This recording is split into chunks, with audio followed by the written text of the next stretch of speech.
This is Winnipeg Sports Talk Daily with Andrew Hustler Paterson and Michael Remis.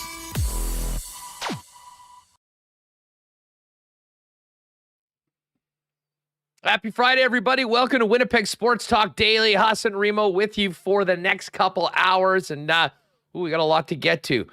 Last night's game, let's just say this first period set the bar the lowest for a 20-minute performance by the hockey club. Hopefully we don't get back there for the remainder of the regular season. We will discuss the start, the way the game finished up, and of course, the real focus is on tomorrow night, Hockey Night in Canada, the Jets and the Toronto Maple Leafs down at Canada Life Centre. We will discuss both teams with TSN hockey analyst and host of First Up in Toronto on TSN 1050, longtime NHLer Carlo Colaiacovo.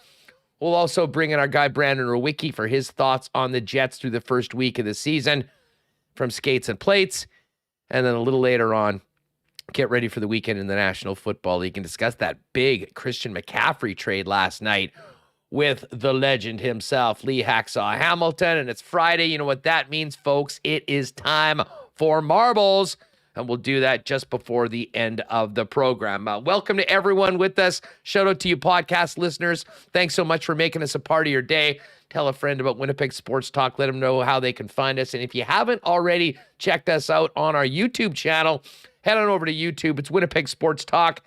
And you can hit that subscribe button. And when you are on YouTube, you get our freshest content with the full features of the video production of one Michael Remis on our daily show. And shout out to everyone that's with us right now on YouTube. If you haven't already, make sure you're subscribed. Hit that red subscribe button and join us daily, 1 p.m. Monday to Friday, right here on WST. A big thanks to the sponsors that make this show happen each and every day. Coolbet Canada, Princess Auto, Not Auto Corp, as well as Little Brown Jug, Canadian Club Whiskey, Culligan Water, Wallace & Wallace, Vita Health Fresh Market, Consolidated Supply, F Apparel, the Nick and Nicky DQ Group, Boston Pizza, and of course, the boys down at Royal Sports. Speaking of Royal Sports, we've got a jersey schedule from the Winnipeg Jets that was just dropped. We'll let you know when they're wearing the reverse retros, as well as the Heritage Blues. And one of those Heritage Blues games will be tomorrow night when the Toronto Maple Leafs come to town after their overtime win last night over the Dallas Stars. All right, let's get to it. Lots to unpack from last night's ugly start and 5-2 loss in Las Vegas. Michael Remis joins the program now. Remo, what's up? What'd you think of that game last night? I'm just thinking a lot about time zones and back-to-back. I don't know if you knew this, Huss. I said it at the end of the show yesterday. I said it 3 games in a row in a different time zone, and it sure looked like it to start in that first period. Looked like they were playing at about midnight Central Time, what was it? 9 Central Time, 7 there. Back-to-backs. The deck we don't stacked talk about against that. the Jets. Just leave right now. All those excuses are banned on Winnipeg Sports Talk. We've heard enough about time zones and back-to-backs for the last number of years here. You can take those narratives down to South Florida. Look, it was a disaster. I mean, as I tweeted out last night, good Lord, what a horror show for the first period. Full disclosure, I was picking up a pizza and listening to the first 5 minutes of the game on as I got back home, and it was already 2-0. And those were the goals that, were at least somewhat legit, although totally, when you go back and look at them, completely self-inflicted by turnovers, sloppy play, and very, very suboptimal puck management, which is an issue for the Winnipeg Jets when they're not playing fast and when they are, when they're having problems. Scott Arniel said itself, and we'll hear from the coach in a minute. They just were not ready to play. And yeah, was it a tough point in the schedule? Absolutely. Had they just had a tough extra time win over the Avalanche the night before, for sure. But I mean, this is why I always loved Barry Trotz and what Barry Trotz is, his message. You can't make excuses. Teams go through that all throughout the season. It happens to everyone. It happened to the New York Rangers when the Winnipeg Jets had their home opener. And, you just need to be more prepared and you need to be better, and you can't start like that. And unfortunately, it was an absolute nightmare of a first period for the hockey club, as well as Dave Riddick, Big Save Dave, who did not make many big saves early on. But to be honest with you, they put him in an absolutely terrible position. I know there was tons of discourse about Eric Comrie and the mismanagement of the assets. I don't care if Connor Hellebuck was in last night. The way the Jets played in the first period, they weren't going to win that hockey game. But I will say this, the unfortunate third goal off of Brendan Dillon's skates, I think really, really kind of put it almost out of reach. And then I'm not sure what Neil Pionk was thinking, passing it back to David Riddick, but I can assure you that he didn't think that Riddick was going to follow that with a pass right to Jack Eichel and put that one back in the net. There's no way to sugarcoat it. That was a disaster of a first period. I will say this, though, and we'll hear from Nate Schmidt in a minute. I like the way that the team battled throughout the game to try to get back into it. The last couple periods were pretty good. Now, again, I'm not sure how intense the Vegas Golden Knights were on scoring goals when they're up 4-0. But those are some lessons that, are learned the hard way. The team's 2-2 coming back after the first 4 games in a pretty tough schedule. So certainly the situation could be much worse. But I hope the team's a lot more ready to get going right out the gate tomorrow, and they're going to have to be against a very good Toronto Maple Leaf team. Yeah, I see a lot of people blaming David Riddick. I'm not going to say he played the best game, but I think on some of those goals, can you really... Well, you can fault him on the one that he assisted on Jack Eichel. That one you can. But the one off Dylan's skate, that's a tough break. The first one, Jack Eichel walks down, just down the middle of the ice, untouched on an odd man rush. Logan Stanley tries to do a belly flop on the ice and doesn't intercept the pass. I see the Jets do this a lot. Pionk did it. Now, he may not have had a stick on that play, and you're kind of out of options there. But I don't really like how, especially last year, how much a defenseman go down for a dive. Get your stick in the lane, because you see them just pass it under you as you go down over and over again. So could Rittich have played a bit better? Yeah, but I think we can all agree, as you said, Jets did not show up for that first period. I don't know if it was time zones. I see someone in chat writing the altitude and Denver affects your ability to recover, which I'm actually here for. I don't think that gets talked about enough. Or was it the Vegas flu? Hustler, get in late. First time in Vegas. No, I have no idea. But either way, I think we can agree the other 2 periods are very solid. One thing I do want to take out, I thought Axel Janssen Fjallby, I thought he looked good. This guy has had a lot of chances. He can skate and carry the puck in. He is an absolute burner. He's going to score pretty soon if he gets more opportunities. Thought he was going to last night. Was second on the team in Corsi 4 percentage. So I think that was definitely a bright spot there on the fourth line. I liked how he's looked so far. Well, and for sure. Okay, let's talk about the goaltending because, of course, the way things started, everyone's all over Dave Riddick. And, look at the first goal that Jack Eichel scored. Is Connor Hellebuck saving that? Maybe. Connor Hellebuck's a far better goalie than most others in the National Hockey. And you give him a chance to get those more often than not, as opposed to everybody else. But that was... as perfect a scoring opportunity as you'll find in the National Hockey League. And if you put Jack Eichel all alone on the run in front of your goaltender at point blank range, more often than not, he's going to score. I will say this, and of course, Twitter was a disaster last night after it. The overreactions early in the season are not unique to Winnipeg or anywhere else. But I think it was very important for Riddick to bounce back in the second and third period and keep things reasonable. You have a terrible game. You give up 7 shots on 19 or 7 goals on 19 shots or something like that. There was no relief coming because you knew Hellebuck had just played the night before. You knew he was going in on Saturday. So Dave had to hang in there, and I thought he did. And, he did make some nice saves later on in the game to, prevent the lead from getting any worse and allow the Jets to at least have the faint hope of coming back after they got one on Pierre-Luc Dubois' goal, and then it popped in another one on the third period. But I think it's important for everyone not to overreact and judge somebody on one period of hockey. And listen, I'm not sitting here saying that David Rittich is going to bounce back and going to be a guy that's pushing Connor Hellebuck for more time. I just think that it is unreasonable, especially the way the Jets played in front of him, to say that this is that guy. He sucks. He's not going to be able to get the job done. I will remind you of many of your takes about Eric Comrie 1 year ago right now, going into the season, which is hilarious right now because half of my inbox was lamenting the fact that Eric Comrie wasn't a Winnipeg Jet anymore, when I would say many of those folks, if I went into their timeline and backed it up a year ago, they were the same ones in here in this chat saying Eric Comrie's not an NHL goalie, and the team had completely fumbled the ball in making him the guy, and that was going to cost them this year. And now, of course, everyone misses Eric Comrie, who, by the way, is playing his ass off right now and has back-to-back 40-save wins in Edmonton and Calgary.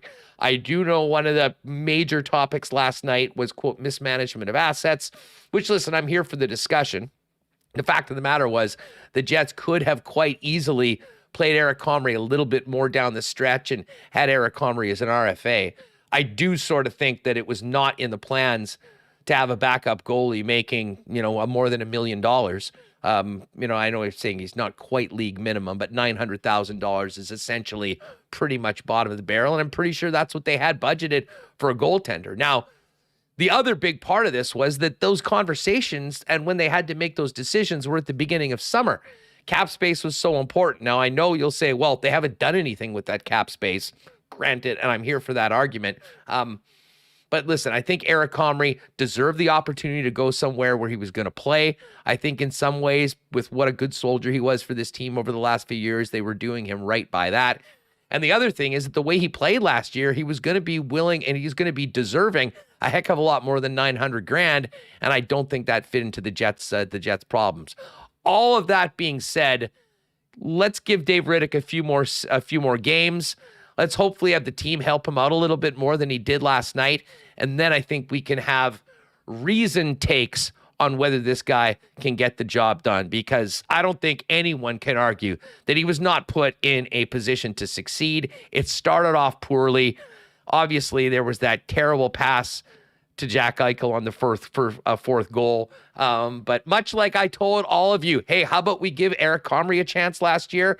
I think despite the way the first period last night went, I think it's important that maybe people pump the brakes a little bit, see what happens over the course of the next 5-6 times he gets in the net. And hopefully it'll be very different than the first period last night. But part of that, Remis, was that, he did hang in there and the team hung in there. And as much as I'm not one to sit here and talk about all the good things that came out of a loss, I think in previous years that one might have gotten a lot uglier than it did last night. And I thought the team did show something in not quitting and pushing back and at least making it somewhat watchable right through to the end if you didn't turn it off and go to bed after the first period. Yeah, the first period, pretty rough. But there was definitely a push in the third. They made it close. I thought they had a couple chances to make it a 1-goal game late in the third. And I was kind of like, hey, if they get one, maybe you get some momentum going. Wasn't really the case in the end. And I do see people point out, hey, Aiden Hill on Vegas didn't have his best game either. With a couple more chances, maybe you get something on him. We do have to point out before the game, lineup change. Yes. Dylan Samberg banged up, which led Logan Stanley to be in the lineup, and we don't really know much more about the Samberg injury. We'll have to get an update on that one tomorrow, but he wasn't in.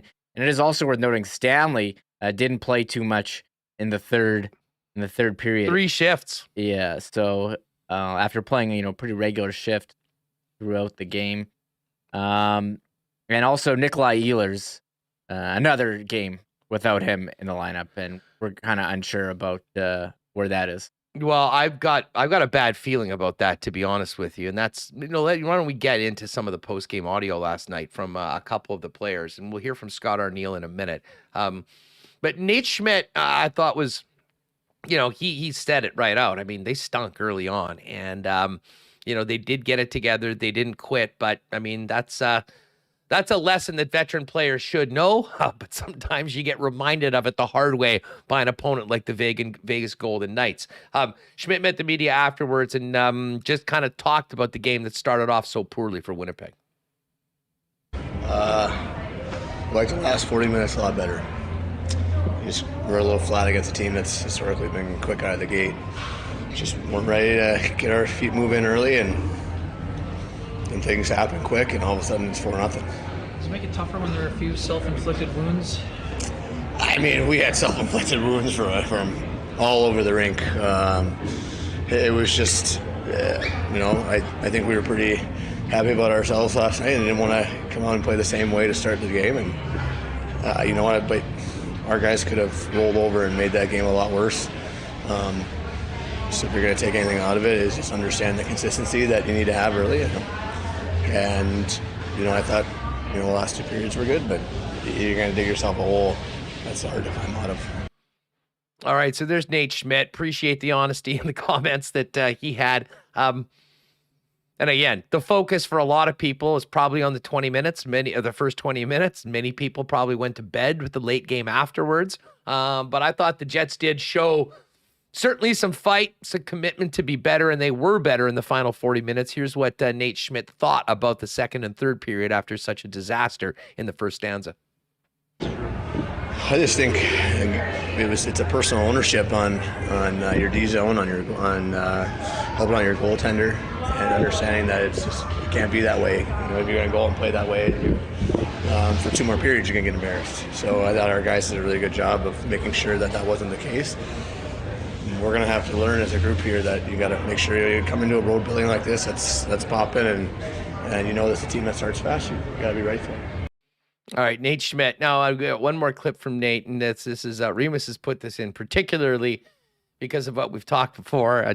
Schmidt was asked if this was a tough spot because of the scheduled, and I'm not sure whether this was actually part of the question, but of course Remis has put it in the notes because of the time zones and back-to-back games. Here's what Schmidt had to say about that. I believe our group could have came in here and won this game. I really do. And we showed that we could. We just have to start on time. That's what hurts. That's what hurts after the game is over, is that you play a good 40 minutes, but unfortunately it's not a 40-minute game. All right, there's Nate Schmidt. Remo, love the fact that did not jump at the bait in previous years. I mean, it was almost talked about before the games. I often referred to it as a self-fulfilling prophecy that, this is such a tough situation we're in. And then they got exactly what they had sort of talked about beforehand. And I, for one, and I'm sure many people in the chat are definitely here for owning a tough performance, accepting the challenges in front of you, and not making excuses. I said that yesterday leading into the game, I said that it was back-to-back. It was 3 time zones, but we hadn't heard the team mention it. It had been such a talking point for so many years, and that they were a young team. We had heard it over and over again, and there was no excuses there. And they said, hey, we didn't bring it in the first period. We got to be better. And I think that they will be now that they've come home. I mean, I know we don't want to talk about the schedule, but it is kind of a weird schedule where they don't have they're not really at home. You play the 1 game, you go out on the road, you come home for 2 games, and you go back out west where you just were. You just were this week. Next week, they're going back to Vegas, LA, and Arizona. And then start of November, they're home for, you got 3 games in 2 weeks at home before you go to Calgary and Seattle. So I think they'll get a bit of a breather here at the end of the month. But this is a bit of I don't know if it's a grinder of a schedule, but I find it interesting that they're playing Vegas this week and then going back. They couldn't spread out the 2 Vegas trips. What kind of scheduling is this? NHL, right? I agreed on that. Both Vegas games in October was very disappointing. That's not fair to the fans. They want to make the trip to Vegas. You can't make them go twice in the same month, NHL schedule makers. Put I'll one say this. at The the next beginning. one- One at the beginning, one, in March or something. Come on. For sure. It It's a would have been joke. far better for traveling fans. Although I believe the second game is the Halloween weekend. And Yeah. you could be in Vegas about 50 worse weekends over the course of the year than Halloween weekend. The only thing better might be a game on Super Bowl weekend and being able to take in all of that. Maybe NCAA tournament too for people that like to spend 15 hours in a sports book and bet it all along. We don't need the Thursday game. The Thursday, the 2 in the same month. Come on, they're just screwed everyone. I agree. I wanted to do a little bit of maybe a WST trip Yeah, down there, but we it could. didn't seem like it was too early in the season to make that all happen. Now, I know you've dropped in a whole bunch of Mauriceisms from back in the day. We didn't get any of that from Scott Arniel. No excuses from the head coach, and not very impressed with the way his team came out last night. Here's Arniel on what happened last night in Sin City. We weren't really ready to go. Obviously, real sloppy hockey. We knew that they knew we were played last night, and they were going to come out really hard. And we didn't execute in any area. Turn pucks over. Kind of all the stuff that we've been building on here. How we were defending, how we were playing hard, how we were winning battles. We had none of that in that first period, and it's lesson learned that this league is a tough league, and if you don't come prepared to play, those things are going to happen. Well, and those things absolutely did happen. And, as the guy said earlier, much of it was self-inflicted. I mean, the turnovers earlier on and just the poor puck management and, not matching the ferocity that the Vegas Golden Knights came out with, put them behind the 8 ball. And then the third and fourth goals to change, a 2-0 lead is not great, but certainly manageable if you play well the rest of the game. 3-0 and 4-0. Completely. Oh, well, the third one was a fluke. I mean, unfortunately, off Brendan Dillon's skate. And then, as we said, the fourth goal was was a mess that will end up on the low light ring. But can't get much worse than that first period. That being said, there was a lot of talk about David Riddick. As I said, I thought he looked much better, obviously, without allowing a goal in the last couple of periods. But Scott Arniel certainly wasn't blaming his goaltender last night. Here's Arniel on sort of hanging Big Save Dave out to dry and what he saw from his team after they were down 4-0. Well, for David, I think the players were the ones that really felt like they let him down. It just, it's his first start as a Jet, and they were really hoping to get him a win. And the play in front of him, we never really gave him a chance to get himself settled and get into the game. And he saw an awful lot very quickly, and that's. You certainly don't want to do that in his first start. He was able to settle down after that. Yeah, he was good. Yeah, we took over the game. As soon as after the first period was done, we decided that we were going to go and play the way we can play and do the things that we do. We took over the game. We spent a lot of time, had a lot of looks, and David had to make a couple of stops for us. And hopefully that he can, he feels still good about himself because he is a goaltender that we're going to need.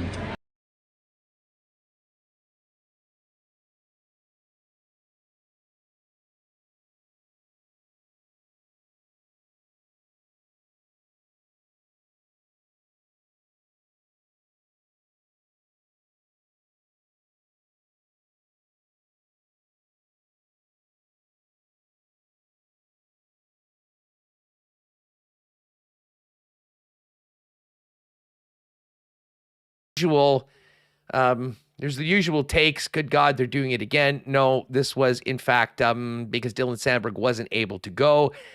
And then what I took as somewhat of an ominous comment about Nikolaj Ehlers' status from Scott Arniel. This is how it sounded after the game. Yeah, sorry, I had you muted. They missed the first part of that. Oh, yeah. So basically, we heard that Dylan Sandberg was out of the lineup. Logan Stanley was going in. Obvious reactions, the hot takes right away. Quite clear though after the way Sandberg played on against the Colorado Avalanche that, frankly, I thought they missed him last night. But this was injury related. And then second part of this next clip, from my perspective, something maybe a little bit ominous about Nikolaj Ehlers' status. This was Arniel, our final clip on the status of Sandberg and what's up with Nick. Yeah, he's got a lower body injury. He got hurt last night. We weren't sure where it was at, so he's going to get in. We'll see. Hopefully, maybe he'll be back for Saturday. We'll just kind of wait and see on him. So we've had, like I said yesterday, I was not hiding anything. We just got some guys that are real banged up from those last couple of games. Was Nikolaj ever sort of an option? Not for today, no. No. We'll talk a bit more about that maybe when we get back home on Saturday. All right, so Dylan Sandberg, day-to-day, potentially could play Saturday, but that bit at the end about Nikolaj Ehlers, I don't know. My perception of that was it was a little bit ominous. Said that, well, no, we'll maybe talk about that a little bit more on Saturday. I would have loved to have heard he's close.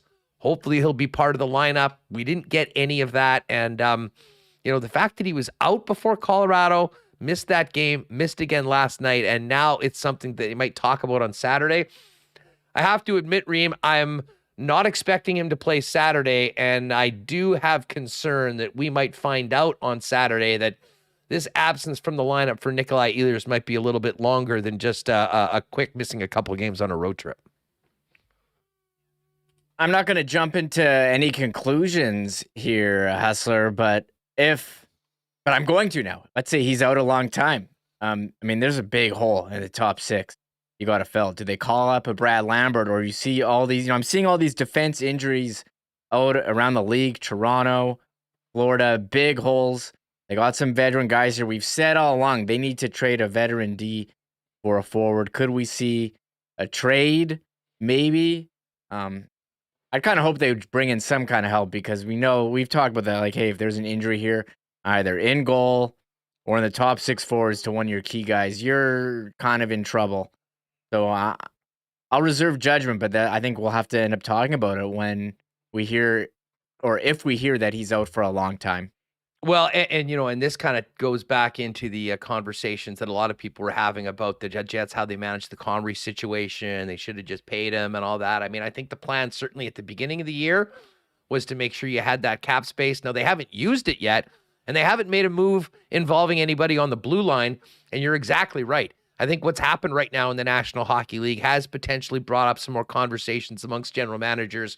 I would assume Kevin Cheveldayoff is one of them, and maybe that is something that is being talked about. The other possibility, Reem, for tomorrow's game, especially if Ehlers is going to miss this and potentially go on IR, retroactive to the home opener, would allow a call-up without touching the rest of the roster. And if Sandberg can't go, I wouldn't at all be surprised if we either see Capobianco make his debut tomorrow night or potentially a call-up of Ville Heinola. Now, the other side of things is up front. You mentioned, I thought Axel Jonsson-Fjällby certainly fit into the lineup quite well. But with Nikolaj Ehlers out, there's no other forwards. As they carry and going 13 and 8, you've got two extra defensemen, and right now with Ehlers being dinged up, only one other player. So is there a call-up on the horizon from the forward side of things? And listen, on Monday, I talked about going to the Moose games and seeing how they were utilizing Brad Lambert in sort of a Nikolaj Ehlers role. Certainly on the power play, he was the guy using his speed and ability to gain the zone was interesting, and it really did look like he was playing the Nikolaj Ehlers role. Would he be a guy that they would look to call up this early in the season? I think not, but we did see some players. Mikey Eyssimont comes to mind, who I thought had a really good camp, as well as potentially a Jansen Harkins or Dominic Toninato, who maybe come in and play a fourth line role and, give one of those players an opportunity to move up, potentially a Sam Gagner. I'm not sure. But listen, if Ehlers is out for any sort of considerable period of time, I think you're definitely going to need to add a forward to the group. And, back to the talk of, some of the teams that are struggling and some of the blue lines around the league that are struggling, maybe, just maybe, this is the opening that Kevin Cheveldayoff has been waiting for to try to get the value that he feels is necessary to trade one of his defensemen and open up a spot for a player like Ville Heinola, who, of course, is now with the Manitoba Moose. Yeah, you kind of see this. Players get hurt all the time. And again, a lot of teams around the league with injuries on defense. Maybe there is a trade to be made. we'll wait and see. I hope that there is, because if they want to compete and you're missing Ehlers for a long time, big hole to fill.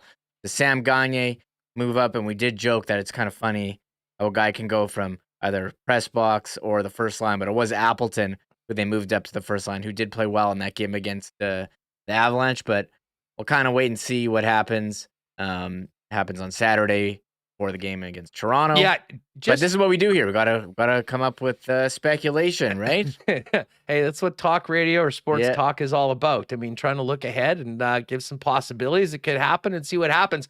Just quickly on Appleton, though. Man, I thought he played well the last couple of games. I think he really made the most of this opportunity playing up in the top 6. I mean, we talked about, if one of those guys is out, who's that next guy? It really doesn't seem anybody projects that way. And listen, I don't think he did himself or his team any disservice with the way that he played. One of the best games that he's had maybe as a Winnipeg Jet against Colorado, and especially in those final couple periods, still using his speed, solid forecheck. But again, there's no replacing Nikolaj Ehlers with anybody on this roster right now, and that is a big hole to fill, and fingers crossed it won't be anything long-term.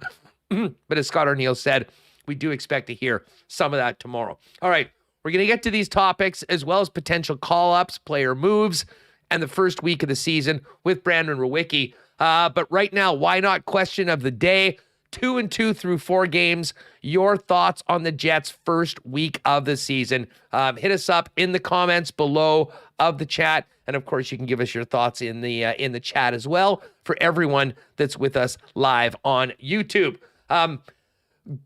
Just before we're going to talk a little Jets Leafs for tomorrow night's game with former Leaf and TSN hockey analyst Carlo Colaiacovo in just a minute. But before we do that, got to give a big shout out to the fellas over at Consolidated Supply, our newest sponsor on Winnipeg Sports Talk, the leaders in landscape, irrigation, and golf services. And they've been a huge part of the golf industry for a long time. And now the work that they've done with irrigation around beautiful golf courses around Manitoba can be used for your property as well.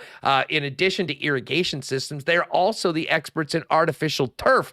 So if you have turf needs or you're thinking about maybe building that dream putting green in the backyard or somewhere on your property, our boy Joe down at Consolidated Supply can certainly help you out with that. Now, thinking about that project for the backyard, wouldn't that backyard be better with a beautiful hot tub? Consolidated Supply, a leader in hot tub sales as well, and an incredible selection of options for beautiful outdoor kitchens, barbecues, and more. It's all there at Consolidated Supply. Find out more online at their website, cte.ca. Pop down and see Joe Spicy and Gino and the gang at 1395 Niagara Road East, or give them a call and they can fill you in on everything that they can do for you. Our friends at Vita Health Fresh Market feature great prices on natural and organic supplements, beauty products, and groceries, and carry Winnipeg's largest assortment of local products as well. And when you're shopping at Vita Health, you're supporting a great local company, family-owned and operated since 1936. Of course, with back to school here, Vita Health has great school-friendly snacks and lunch items for the kids and great immunity products for the whole family, like vitamin C and D. And for those of you that are on the go, Vita Market has the incredible grab-and-go deli featuring delicious and healthy Vita Market salads, soups, sandwiches, and more. Vita Health Fresh Market, empowering people to lead healthy lives. 7 Winnipeg locations, including the newest store in Linden Ridge, and online at their fully shoppable website at myvita.ca. And hoping to fill you in on what we're cooking up with our friends at Wallace & Wallace next week. Stay tuned for that. I think our listeners are going to really like the program that we're going to be launching very soon. But in the meantime, Wallace & Wallace is the fencing and security leaders in Winnipeg for decades. What you might not know is they're also one of the garage and overhead door leaders here in Manitoba, working with Clopay, the largest garage door manufacturer in the world. And despite supply chain challenges, there's still time to get a beautiful new garage door ordered, delivered, and installed in about 4 weeks, just in time for the snow to fly. And Wallace & Wallace can help you with service and repair if your garage door doesn't need to be replaced, but does need some work. The experts at Wallace & Wallace have you covered. You can find out more online at wallacedoors.com or pop down and see them in person at their showroom over on Lawson Road. All right, we've talked a lot about last night's game. Now the focus goes to tomorrow night. The Toronto Maple Leafs had a big win last night. Nick Robertson, the hero, with 2 goals, including the OT winner over the Dallas Stars. And Carlo Colaiacovo, the host of First Up, an NHL analyst for TSN, joins us now for the latest on the blue and white and his thoughts on the Jets early in the season. Carlo, what's up? It's great to have you on Winnipeg Sports Talk. How are you? I'm doing great, Andrew. Thanks for having me. Excited to have a chat with you. And I love your intro. The Leafs are coming to town. It's like everybody's supposed to be, worried that the powerhouse Maple Leafs are coming to town to play the Winnipeg Jets. Nah, it's more about the obnoxious fans that fill the building every time the Leafs come out here, to be perfectly honest with you, Carlo, because, listen, I think we all agreed that the Leafs, many people thought were going to be a powerhouse this season, and they certainly have some of the most elite talent in the National Hockey League. They also have the most baggage of any team in the National Hockey League, and I think all of that has sort of come out in the first week of the season. A big win last night. We'll get to the performance of Nick Robertson in a minute. But the losses to Montreal and Arizona seemingly put that fan base back to a few months ago very quickly. I mean, how would you categorize the start of the visitors for tomorrow night's game? It's been confusing. I don't necessarily view the Maple Leafs as a powerhouse type of team. I think they're a very good team. I think they're going to have a very good season. I think they're going to be a playoff team again, but it's hard to get excited about this team in a regular season because we all know that they're going to be judged on their result in the playoffs, as we should say. Not success in the playoffs, but they haven't had any. But we all wonder if this year is going to be the year. It's puzzling a little bit just to evaluate the start of their season, and it's a small sample size of 5 games, but you lose the first game against the Montreal team that, doesn't plan on winning many games this year, yet they're 3-0 at home and enjoying some early season success. And you lose to another team on home ice in the Arizona Coyotes, who have literally told the whole world they do not want to win hockey games this year. And you immediately start to answer questions about this team, about who they really are. And I go back further than that. I don't look at this game, these 4 or 5 games, and sit there and press the overreaction button. I sort of evaluate this team going back 4 years since John Tavares set the tone of what this group has wanted to establish themselves as is with the core group. And the identity of this team is the same. They're a team that's very well constructed. They're a team that has very good players, some elite players, some of the best players in the game. But if you ask anybody in the league to describe who they are, well, they're a team that plays their best hockey against the best teams in the league, and they're a team that find ways to lose against teams that they should beat. And then come playoff time, when they're asked to win an important game, you question whether or not they're capable of doing it. So I'm really, confused, especially when you look at their offseason and they don't make any massive changes. If anything, they stick with the same group and they add around the edges with some more depth players, and they come out and it's what they do best. They just talk a big game and say that they've learned their lessons. And ultimately, when you ask them to show it on the ice, it's the same, things that continue to creep up in their game. So you can understand Sheldon Keefe's frustrations, especially early on in the season when, he has said a couple things that have pointed out some deficiencies in this group, and you can understand how the media has reacted to that appropriately, and confusing as to how the organization has reacted. I've never seen a coach publicly come out and apologize for something that was a proper assessment of the team, but it's typical Toronto. It's days of our lives on a daily basis after every game. Well, and I mean, there is always the soap opera nature. There's the bright lights. There's the attention on this club. But there's also, and I think any team in that situation with the talent that they've had with the repeated failures when it counts the most would have that sort of a spotlight and have those questions being asked. Mm-hmm. I mean, you guys are talking about this every day. Who's under the most pressure right now there in the market? I mean, Kyle Dubas, I'm sure. I mean, on an expiring contract, has to get things done. Sheldon Keefe, I think we've already seen, is sort of coaching as if this is the year. And then you've got the players who, Austin Matthews is unique because he's so important. He's one of the top players in the league. I mean, they're desperate to keep him there. And then a guy like Mitch Marner with all the baggage from that protracted contract situation, I think that still sort of hangs over him when the team does not work. It is a very unique market, but it's also a unique situation with the repeated failures and people that are being compensated very well that despite whatever they do in the regular season, it won't really move the needle until they figure out a way to make something happen in the playoffs. Well, Andrew, you're ultimately right. Because they have put those own expectations on themselves with the team that they've built, the players that they have, and ultimately with the lack of success that they've had. And you asked who the most pressure is on. I think clearly the most pressure is on Kyle Dubas because this is a team he constructed.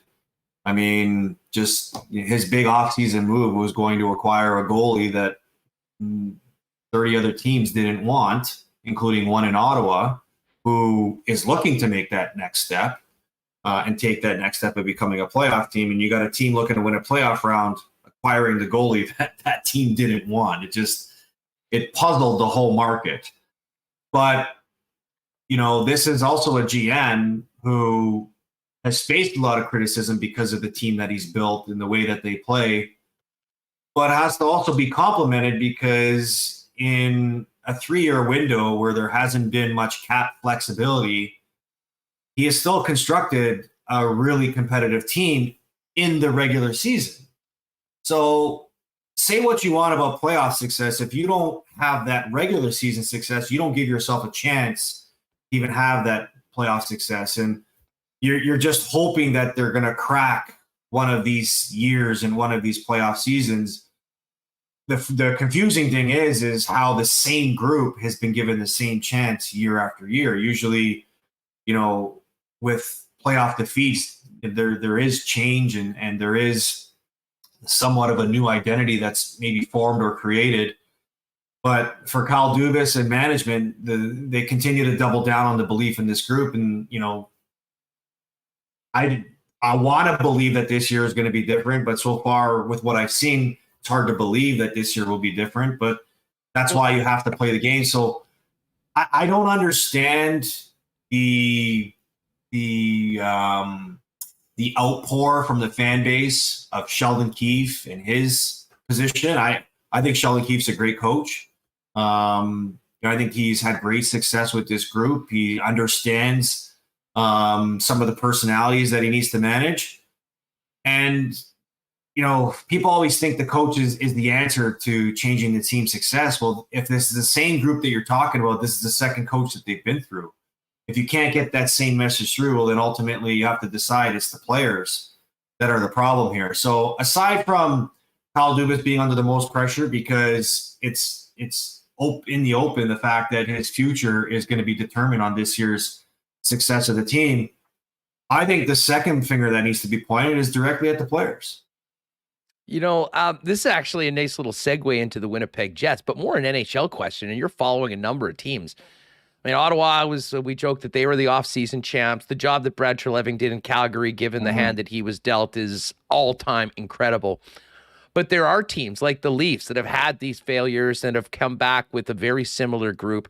And then you've got a team like the one in Winnipeg, where an incredibly disappointing season last year. Paul Maurice left. Dave Lowry came through. It was a brutal situation, I think, for Dave, for Adam Lowry, for the team. You just knew things would change. But they got a new coach, but they didn't do much with the actual roster. Any theories on why teams like Toronto or like Winnipeg, considering the seasons that they've had, have decided to essentially run it back with minimal changes, certainly personnel-wise in Toronto and personnel-wise here in Winnipeg, despite having a new coach.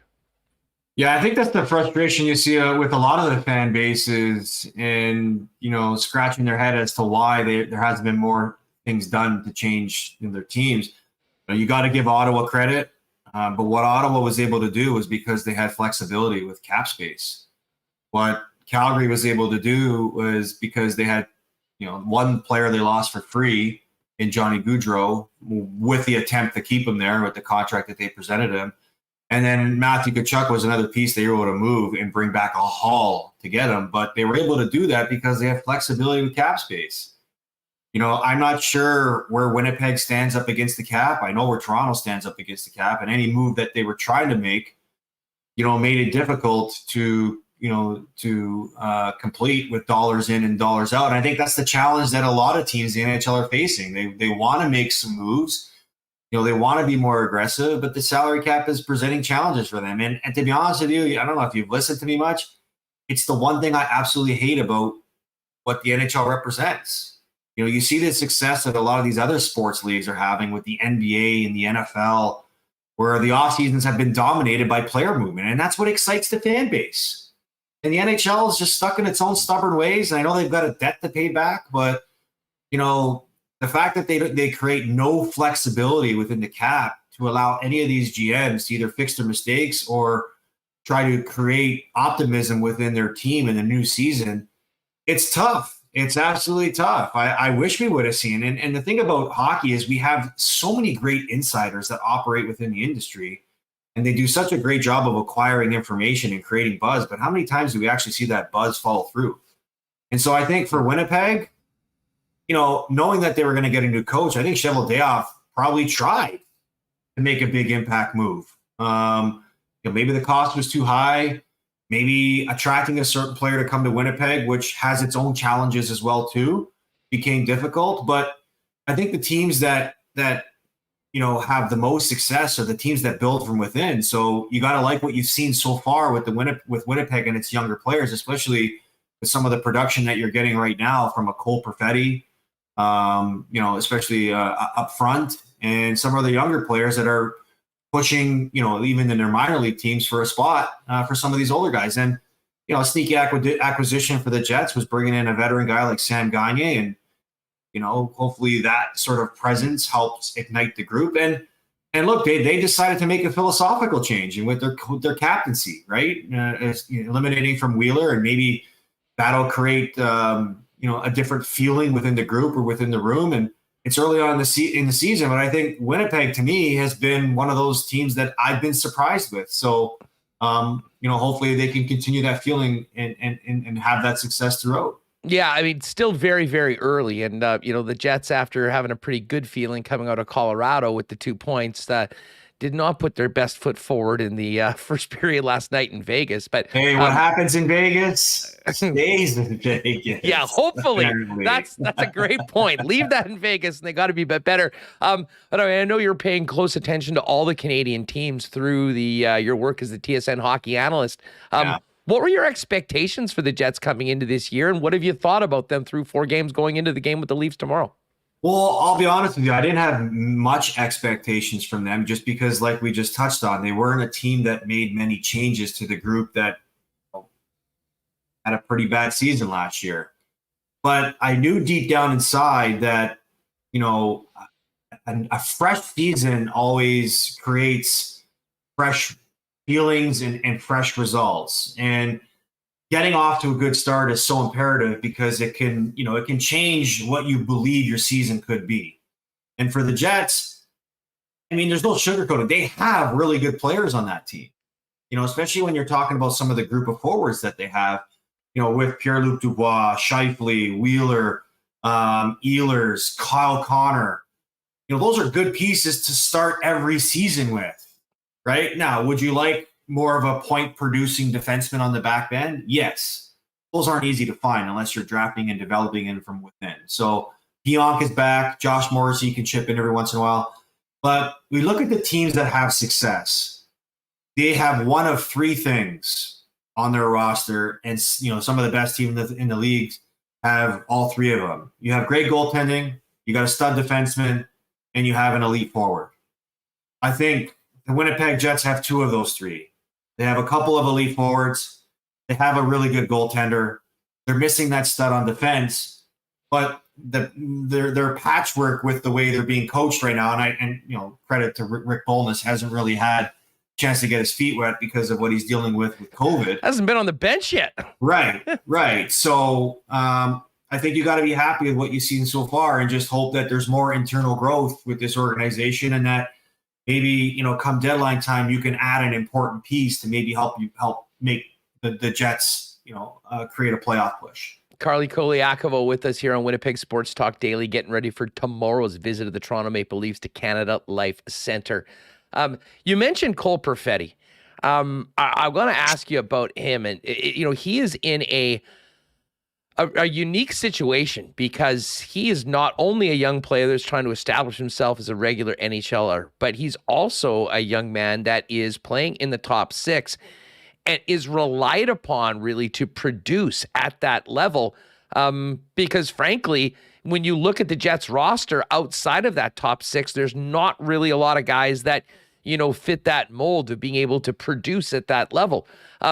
He's a smaller guy. I think he's getting used to the physicality of the National Hockey League. But, when you look at Cole with what he brings to the table, what do you think the biggest challenges are, Carlo, for him to flourish as an everyday player here for the Winnipeg Jets? Well, I'm going to be a little biased when it comes to Cole because I know him personally, and I've actually trained him a couple of summers on the ice. So I actually know him really well. And one thing that's always stood out to me about Cole is his hockey sense. He's got incredible hockey sense, incredible hockey IQ.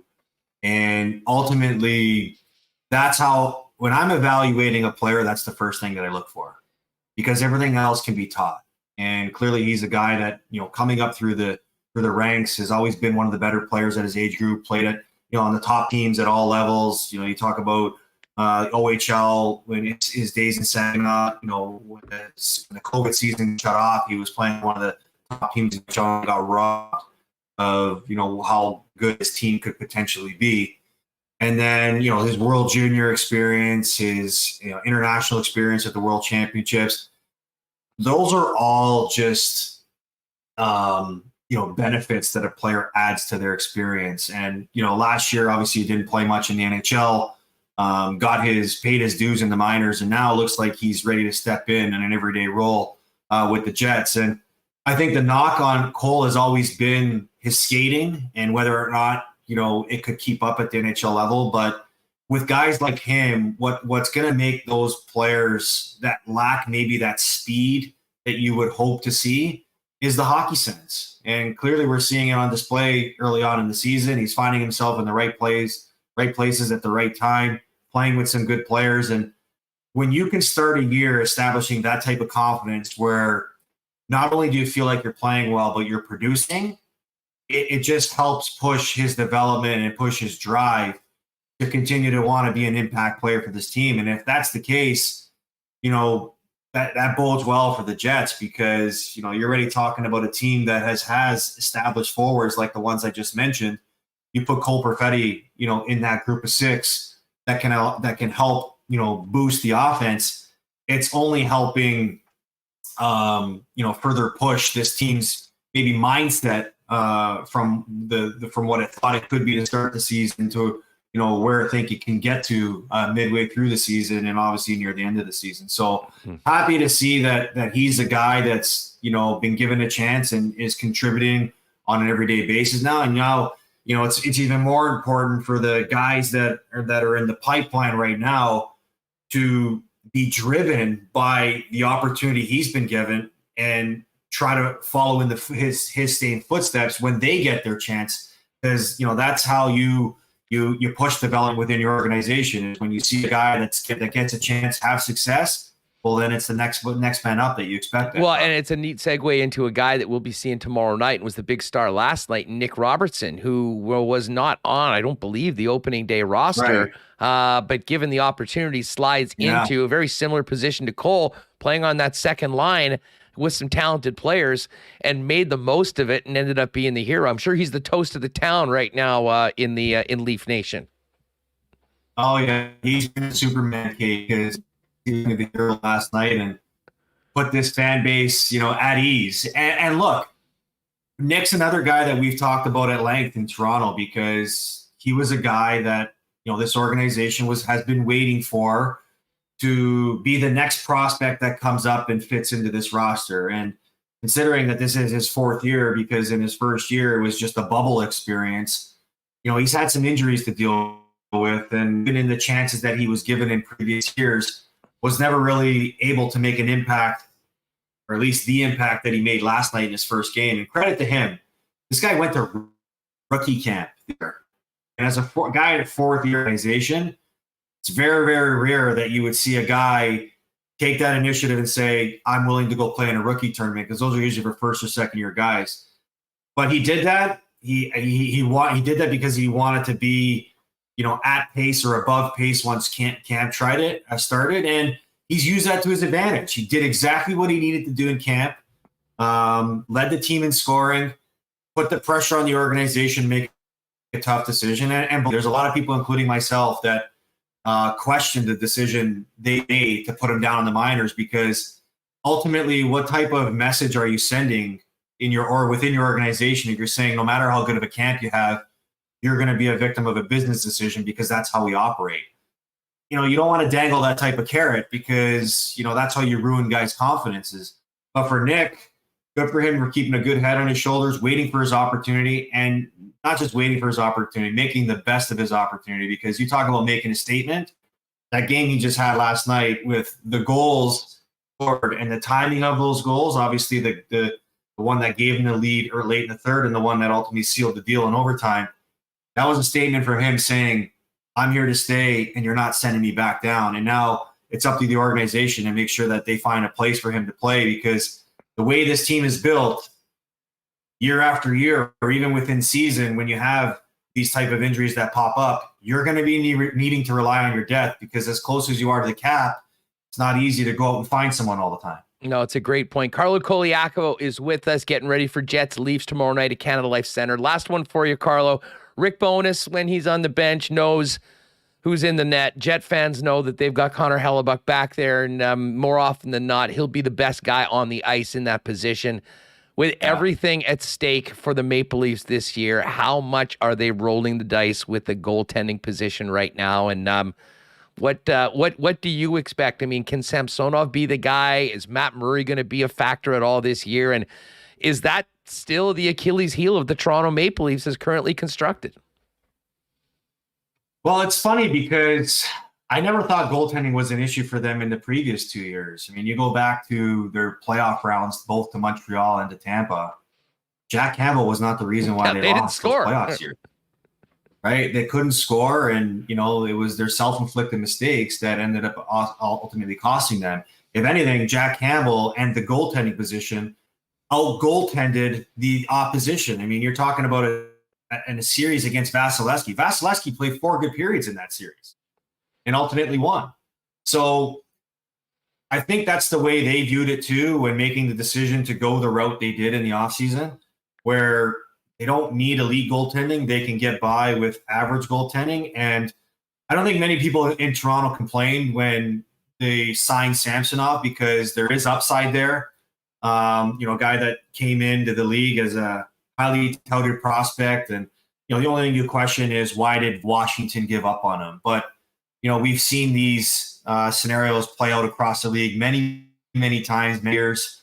And ultimately, players find it within themselves to have bounce back years. And that's what we hope from Samsonov. I think the big wild card in all this was their decision to put trust in a guy like Matt Murray, who, you can't take away the success he's had with the Pittsburgh Penguins in winning 2 Stanley Cups, but he hasn't been anywhere near that form, at least for the last 4 or 5 years since he won those cups. And injury has played a big factor in that. And that's a big, that's a big risk you're taking in a make or break season that ultimately is going to be defined again by your playoff success. You go with 2 guys that are basically reclamation projects, are basically looking for bounce back seasons, and are expected to play at an elite level in a pressure cooking market like Toronto, right? And that's the one thing I really admired about Jack Campbell is even in times that he struggled, he always found a way to bounce back regardless of what was said about him. Now you got two new guys coming into this market, have not only to worry about playing good, but having to deal with that type of pressure that comes with it. So it's going to be like so far so good. I mean, training camp, they went through training camp with a breeze because both guys were not the conversation of negative attention. But it only took 2 games for Matt Murray to sort of under the spotlight with his trust issues about playing the game of hockey. But in regards to Samsonov, I think you got to be extremely pleased with what you've seen so far because he's given him, great hockey and more with his play in the net. So if they can get that type of goaltending from him, I think both parties have put themselves in a great spot. You're talking about the Maple Leafs and signing him and him being in a position to bank on a contract that comes from his play this year. And whether that's him taking over the number 1 role or, splitting in a shared system, but one man's loss is another man's gain, as they say. And right now that gain is for Samsonov to take this position and run with it. Carlo, thanks so much for doing this. Looking forward to this game tomorrow night. And hopefully we can catch up again maybe later on this season. This was a lot of fun. Really appreciate your time. Yeah, my pleasure, man. I appreciate you having me on. It was fun to do this, and I always enjoy talking hockey. So you guys keep me posted. All right, great stuff from Carlo Colaiacovo. Appreciate him jumping on the program today and really looking forward to what should be a pretty fun atmosphere tomorrow night at Canada Life Center for the Jets and the Toronto Maple Leafs. We've got some breaking Jets news we'll get to you in just a minute. Don't forget your comments below on today's episode for our Why Not question of the day. Early impressions on the Winnipeg Jets through the first week of the season, sitting at 2-2. And hey, speaking of Not Autocorp, you know that they've been the Tesla leaders in Winnipeg for the better part of a decade. Big Tesla sale event this weekend at Not Autocorp going through until Monday. Reduced pricing plus an extra $1,000 finance credit or gift cards.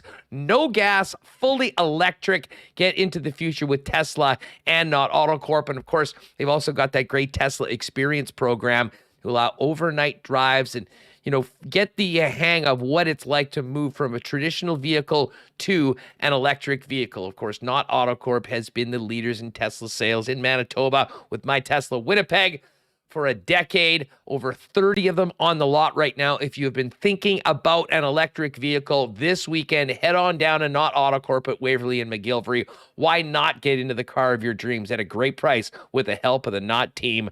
See them this weekend for the big Tesla event. And of course, you can check out everything that Not's going on online at not.ca. Well, big game tomorrow night. Bombers getting ready for the playoffs. It is a great time to be a sports fan. Last night was the sports equinox, and perfect time to segue into Royal Sports because whether you're an NHL, an NFL, Major League Baseball, NBA fan, or getting ready for Canada at the World Cup, Royal Sports has your jersey waiting for you. The best selection of licensed merchandise anywhere is at 750 Pembina Highway at Royal Sports. And in addition to the best fan gear around, they are the hockey superstore in the Peg for over 40 years, family owned with a great team of hockey players working in the shop to help you or the hockey player in your family get the right piece of equipment at the right price to help you get the best of your performance on the ice this year. Royal Sports, proud sponsors of WST since day one, 750 Pembina Highway, and make sure you're following them on Instagram at Royal Sports Pembina for the latest merchandise drops and sale information. And I guess we got to figure out when our next suit show is after our big Friday for the home opener when y'all came out with a record number of likes. We will do that maybe at some point next week or for a big game coming up. But the bottom line is if you need to get into a suit or need to update the custom suits beginning at just $400. Both Remo and myself went down, got measured up, decided on the styles, the fabric, the color, And then a few weeks later, had a great new suit to wear all through the winter. And a great sale right now. If you do need a big wardrobe refresh, buy one suit, get a second one at 30% off. And for you fellas that are involved in tying the knot sometime soon or in a wedding party, talk to the gang at F Apparel, getting all the guys suited up. Special right now, if you book your wedding party and get fitted by the end of November, everyone in the wedding party will get a free shirt and 10% off your entire order. Savings of up to $130 per individual. F Apparel, 190 Smith Street downtown, and online. You can make an appointment there as well at that's EPH apparel.com. All right. Just as we bring Brandon Rewucki in, we do have some breaking Jets news. The Jets have, as I mentioned, that comment from Scott Arniel sounded a little ominous last night about Nikolaj Ehlers. Well, we didn't have to wait until Saturday for more from the club. Nikolaj Ehlers has been placed on IR, retroactive to the 18th of October, and Dominic Toninato has been recalled from the Manitoba Moose. Let's get to the latest on the Jets with our good friend and the host of the Skates and Plates podcast. Subscribe wherever you get Winnipeg Sports Talk. It's Brandon Rewucki. Rew, what's up, man? I'm doing good. I was actually almost late for this. Thankfully there was a bit of a delay. Usually the only reason I'm ever late is sandwich related, and it was a sandwich related almost absence. So I do want to just give a quick shout out if anybody hasn't tried it out yet. Get down to Hoagie Boys on Osborne ASAP. Okay, give me the lowdown. I've driven by it. They have weird hours. It's 1 to 7. So it changed now. It's 11:30 to 7. They've got kind of their own like unique vibe there. They yelled at me when I mentioned that. Oh, I thought you guys were open at 1. They're open 11:30 to 7. I think the masterminds behind the Cosmos. Yes, right? Space Cantina. So if you were down with them back with the Ghost Kitchen, you got to head down here. It is exactly what I was hoping it would be. If you're a big fan of like Italian subs, then yeah, get down there immediately. It was absolute perfection. I was so happy leaving the store, and I was able to crush it in the car on the way down here because there was a bit of a traffic jam. So it's been a pretty good afternoon. I had a few Cosmos before, and that's the definition of munchies, if you know where I'm going with this one. Yes, sir. I'm looking forward to checking it out. And hey, no better endorsement than the man behind Skates and Plates. Knows a thing or two about the plates. Hey, just quickly, let's talk about this Nikolaj Ehlers news right now. Obviously not a great situation when he was out for the morning skate and then left and didn't play in the Jets win in Colorado. Considering what happened that day before, I wasn't really expecting him last night. But then when we heard Scott Arniel say that, well, maybe we'll speak about that on Saturday, as I said, it sounded a little bit ominous, and now we've got news that Nikolaj Ehlers is out for the Winnipeg Jets. And we don't know, we haven't heard how long this is going to be. They have not clarified what he's dealing with right now, but it was not related to blocking the shot in the previous game against the Dallas Stars. What do the Winnipeg Jets do? And we've talked a lot about the lack of real depth in those scoring positions and how much was going to be leaned on from Cole Perfetti because of his role in that number 2 line. Listen, I've really liked Mason Appleton in a spot role in the last couple of games. I thought he's acquitted himself well, but man, if Nikolaj Ehlers is gone for any extended period of time, Brandon, I mean, what does that do to where the Winnipeg Jets are right now with their lineup going into the next couple of weeks where they still continue to go head-to-head with some really, really good teams in the NHL? Yeah, I guess what you do is cry because it's a pretty massive blow, and it sucks too because, I mean, hey, like you said, Appleton's been great on the top line since he went up there. But those first 2 games, you kind of got the sense that there was something special brewing with Ehlers, Connor, and Scheifele playing on the same line, and immediately all that momentum gets halted. It's a pretty devastating blow, and it's also a stark reminder that it's something that should have been addressed 4 months ago, right? It's going to be difficult, and it might be costly to do it right now. It depends on how long he's going to be out for.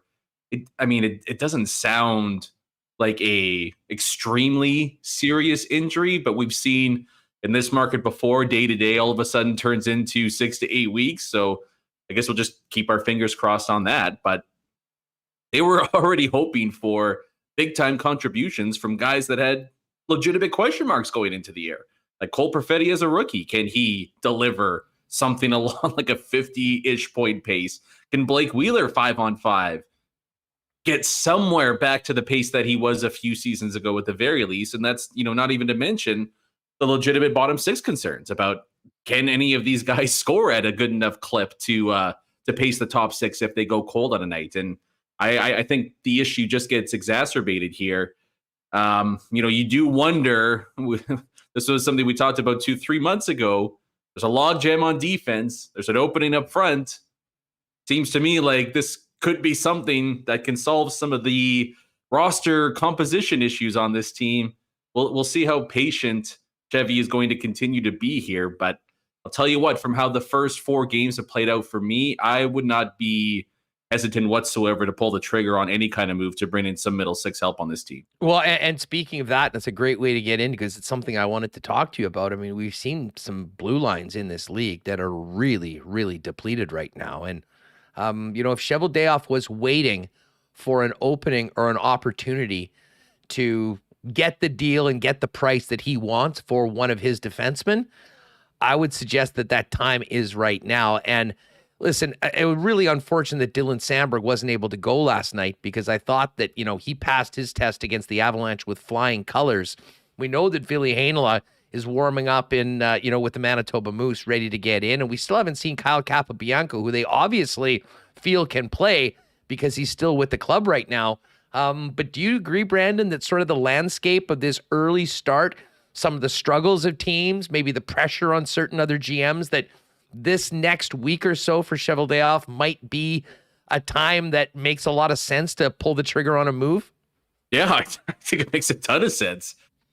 So I guess there's 2 aspects to that for me. First is the one that you touched on there where, and again, we're seeing teams ice 16 guys, 17 guys. Like they're not even, it's bizarro where, like, if somebody mentioned that to you 10 years ago, you'd be like, oh, are the coach and GM like fired the next day? Like how could but now there's like almost a dozen teams that are doing stuff like that now.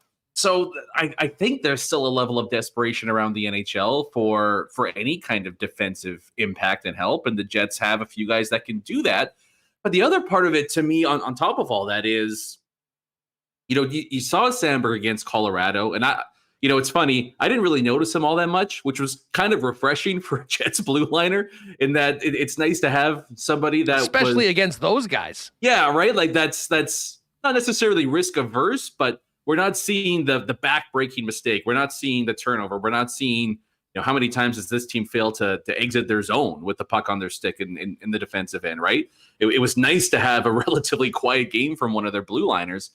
But I don't know what you're thinking and what a bunch of the listeners are thinking, but it's been a pretty rocky start for Brendan Dillon. I have concerns if, maybe last year wasn't a mirage and it's not going to work for him in Winnipeg or maybe anywhere else in a top 4 role. And I love Dylan DeMello, but he's had a rocky start to the season too. And I think it's a fair question to ask that if you think Samberg can give you relatively similar to what Dylan gives you, and you think in a different role, a Heinola can give you something similar to what Dylan DeMello's giving you, doesn't it make all the sense in the world to go with the cheaper option there and then flip that piece to get some help up front where you desperately need it with or without a healthy Nikolaj Ehlers? It makes all the sense in the world to me. And again, we saw last year Samberg handle the top 4 role pretty well. I don't see any reason why he wouldn't continue on that trajectory this season. And tell you what, again, for a team that hasn't handled breakouts very well so far, and the power play has been a little iffy so far, you've got a breakout power play machine just sitting there in the AHL ready to go if you want to throw him in there. I think it's well past time to give these kids a little bit of a chance, a little bit of a long rope to do so, and it's going to probably have to come at the cost of moving 1 or 2 of your veteran defensemen. Yeah, I mean, again, this is not a new conversation that we've had together or on this program for a good portion of time. And, if there ever was if the thought was waiting till they get the right deal, I guess what I'm suggesting right now is that you look around the National Hockey League with some of the injuries, some of the issues that teams are having, as well as some of the starts that they're having. And maybe this is the time that Chevy can show that the patience was warranted and pull off a nice deal. The one thing I'll say about DeMello, and I'm with you, with Morrissey, there was some ups and downs on that pairing early on. I kind of do think that Dylan DeMello is the absolute perfect guy to have on that third pairing playing with one of those young players. Like, listen, I mean, I know we're high on what Ville Heinola can do in special teams, but I mean, this is not a proven or established player. And I think if you had him playing in a top 4 role, listen, I'm sure there'd be some good things, but I think you'd also see probably the things that worry them about having him play big minutes regularly in the league.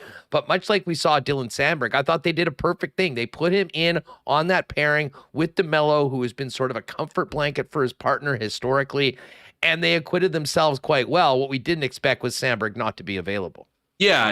And I mean, for me, it's probably just a bump in the road for DeMello.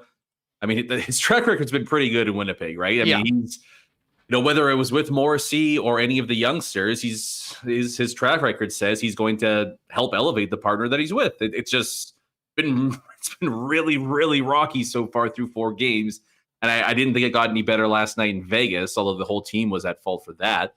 I think Nate Schmidt's been pretty good. I've kind of enjoyed his game. He's maybe taken the whole "our defensemen are coming" mantra to heart, and maybe has, outside of Neil Pionk's goal-scoring heroics, really, really benefited from that shift in an attacking mindset. You do wonder if Dylan is maybe the odd man out in the group there, but he does bring a different element than the rest of the defensemen in this group do, right? I haven't seen it as much as I think I would have liked. But for me, when you look at the cap hit, the intangibles, everything like that, I can understand a team looking at that situation and going, hey, you know what, if we got a pretty deep forward group and it costs us a third liner, why not take a chance on somebody like a Brendan Dillon? It's just going to be, again, what's it going to take? What's it going to take for Chevy to pull the trigger here for me? I'm not waiting for a couple 1-goal offensive outputs in a row to try to get some help up front. Even if Ehlers is coming back after these next 2 games, I'm still looking to make a couple additions because I think this team desperately needs it up front. Hey, shout out to Kyle in chat. Thanks very much for the super chat, Kyle. He's donating for Remo's Fund to make a sarcasm emoji. That's actually very worthwhile. Kyle, thanks a lot for the support, and thanks to everyone for the super chats. We really do appreciate it. Overall, Brandon, I think we all would have probably taken 2-2 looking at what the team was going into it. I mean, a nice win and a good situation schedule-wise against the Rangers. I think a lot of people thought that if they could have grabbed 2 points out of these last 2 back-to-back games on the road, they certainly would have taken it.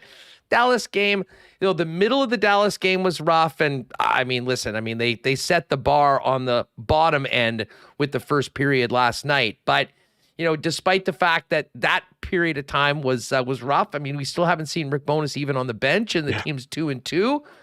Should we be pleased with the start, or we're just sort of in the middle right now, still waiting to see what this team can do through 15, 20 games and where they'll be at? Yeah, I don't think there's anything wrong with 2-2.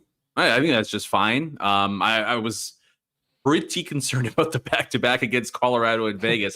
If you get 2 points against that for the rest of the season, I don't know if there's a lot of teams that are going to be able to pull that off. So no issues with the results that have come so far with Winnipeg. I guess my overall sense of the team through 4 games, there's some things that are more positive than I anticipated and some things that are more negative than I had anticipated. And it's kind of just a break-even point that I still feel like watching the Jets, they need to make an addition or 2 up front and an addition on the back end in terms of back end more quality than quantity. But I still think if this team wants to be a legitimate playoff team, that they need to add and need to do it relatively soon. I don't think they have the horses to compete with some of the upper echelon teams. I think the most positive development so far has been Mark Scheifele's done a complete 180. He's the team's best player right now. I've been beyond impressed with him. And defensively, I think, especially compared to last year, he's been outstanding. And even like that, I think it was the second goal for Vegas last night. Like he's in the right spot. He doesn't finish the play. Obviously, you'd like him to get a stick on somebody in that situation. But tell you what, last year he would have been up at the ring net line, ready for a pass, right? And now at the very least, you can tell that there's a legitimate, conscientious effort to play behind the puck, to start down low and then move up once the team gets possession and go offensively. I think he's been really, really strong. So that to me has been the biggest positive development so far. I've loved Morrissey's game. And maybe the biggest surprise for me has been Wheeler and Perfetti. I don't know if you see, they've got instant chemistry, right? Oh, yeah. They've been really, really strong. And usually Wheeler takes, I've mentioned this in the past. I've got an old rusty lawnmower that I still use, and it works after you give it like 15 pumps, and then it gets the job done. Wheeler in the past has needed about 10 or so games to finally become the Blake Wheeler that makes an impact out there. But he's started off really strong, and I didn't anticipate Dubois being the weak link on that line so far through 4 games, but Wheeler and Perfetti have been really, really strong, and I think there's a lot of reason for optimism on what those two can do on the team's second line together. But to me, there's still a ton of question marks in the bottom 6. I don't know where the offense is going to come from there. And I think there's some big time concerns on this team's blue line, specifically the veterans more so than the youngsters. And are they going to get above average defensive play from that unit? Or is it going to be, let's lean on Connor Hellebuck to make 35 plus saves and give us a 930 save percentage through the course of the season? Theo Seegers, thanks for the super chat for Advil for little Nicky. Hopefully not too many Advils will be needed, and hopefully he won't be out too many games, but Theo, appreciate the super chat as well. No, you're exactly right. And I'll say this. I mean, I think Appleton in these last couple games has been more than I certainly expected in that role, playing in filling the huge shoes of Nikolaj Ehlers, figuratively speaking, of course, with Kyle Connor and Scheifele. And Connor, for his part, is sort of averaging about 3 shots a game. He has had some opportunities. He'll still get his looks. I kind of feel like it's going to come for him right now. And listen, he was a big part of the start Mark Scheifele had with the 3 early goals as well. But when you get down, especially with Appleton out or moving up in the lineup with Ehlers out, I think there is a big question as to, you'd love to get some scoring from the bottom 6. But first and foremost, you want to just have it be a push. And listen, the Lowry line has tough matchups, and they continue to be thrown out there. And, I'm not expecting a ton of offense from them, but if they can just stay even against top competition, that's great. The one thing I will say about the fourth line, Brandon, is that, and I'll give Scott Arniel credit for this, he has not been afraid to throw them out in some pretty high leverage situations in games so far, especially, in that game against Colorado, like when the Avalanche were caving the Jets in and scored those goals. And we've all been there before saying, oh my God, this is just going to snowball out of control. There was Gus out there with a strong shift with the fourth line getting it done, and as well playing in the final minute of the game. We hadn't seen that before. And then, of course, we saw Axel make his debut last night, and he nearly scored. Great speed right now. Yeah.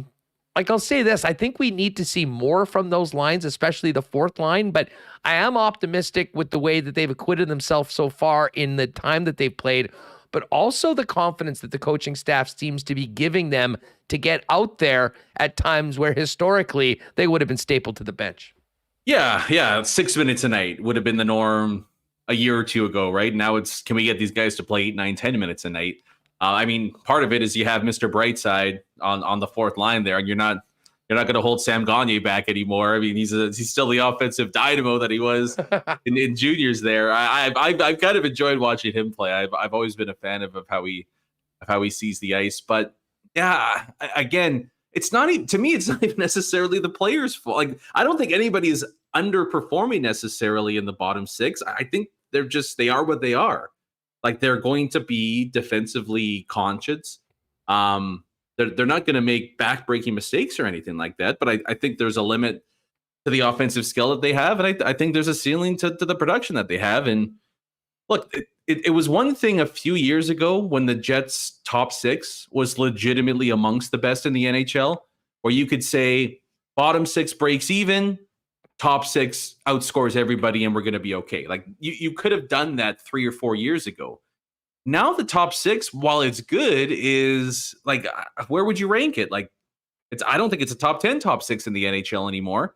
And if that's going to be the case, you need more out of your bottom 6. And I don't think the reinforcements have been added there so far. Well, here's the thing. You know what? On that, I'll say this. If Nikolaj Ehlers is in the lineup and if he's healthy, and if everyone's there, I mean, I think that line, certainly on paper and, so far so good. I mean, I think can hang with just about any line in the National Hockey League and, is right up there amongst the best.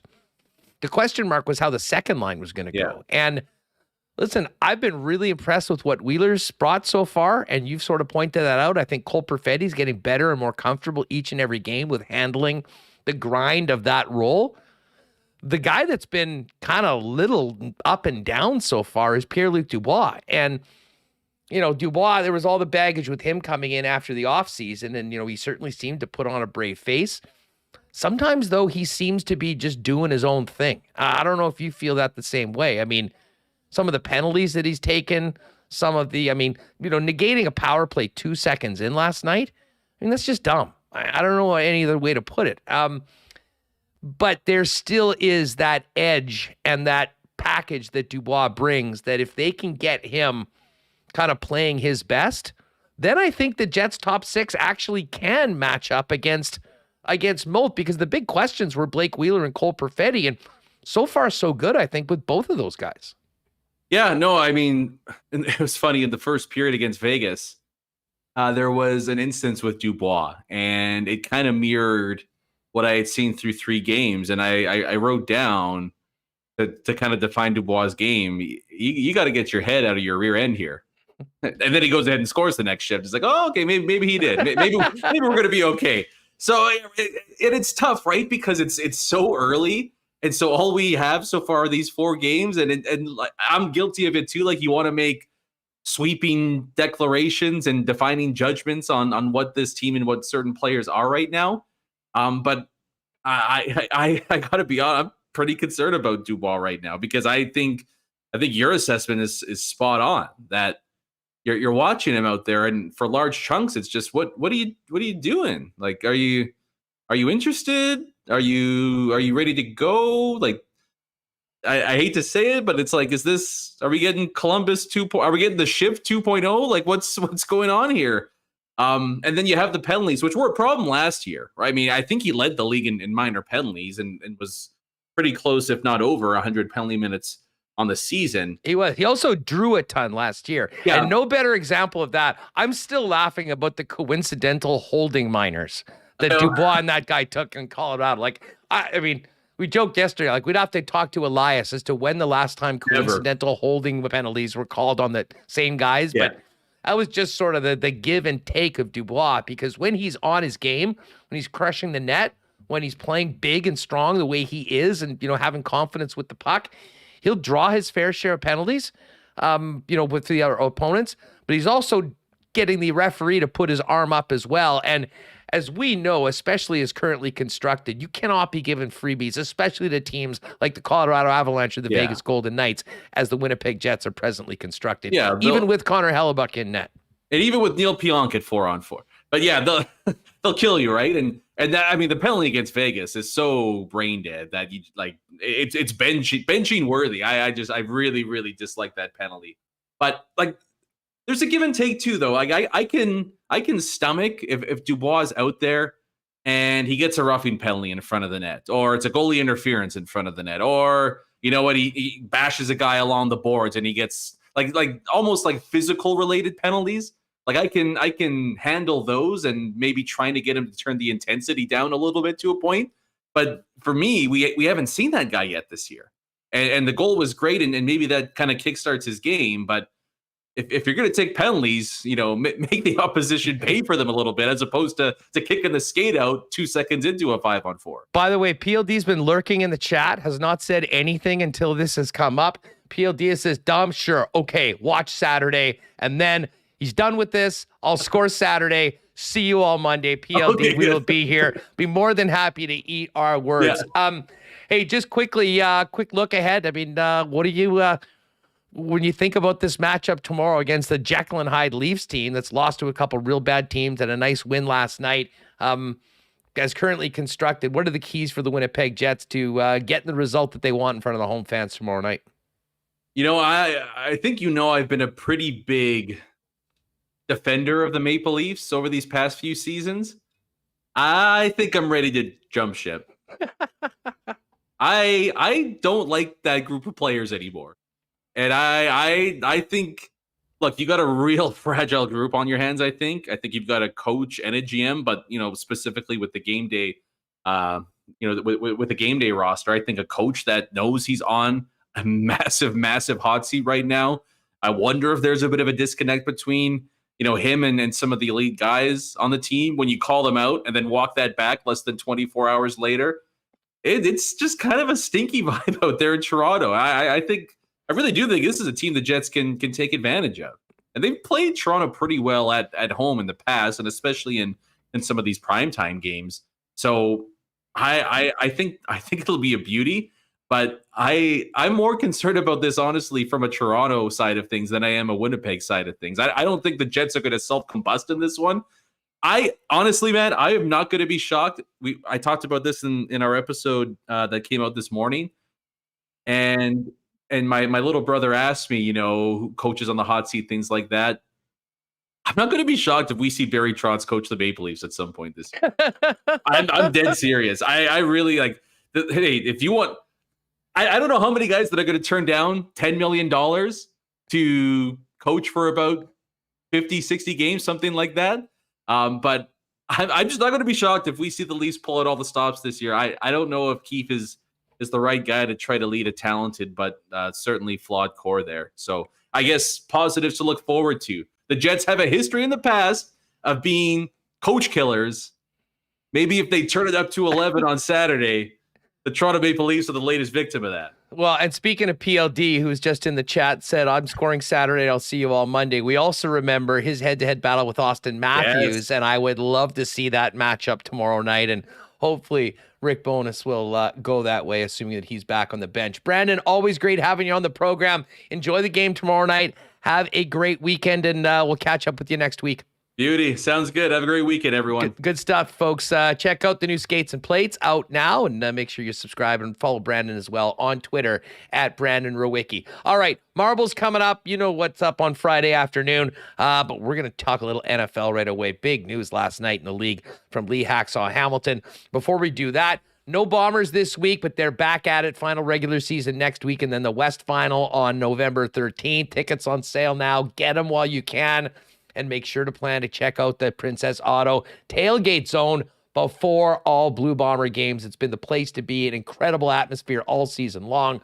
$5 beers, $3.50 poppin' hot dogs, DJ Finesse spinning, prizes from the Princess Auto crew. Make a point of being there. And of course, Princess Auto is the place where you'll find the best deals on the most unique sort of tools and equipment around.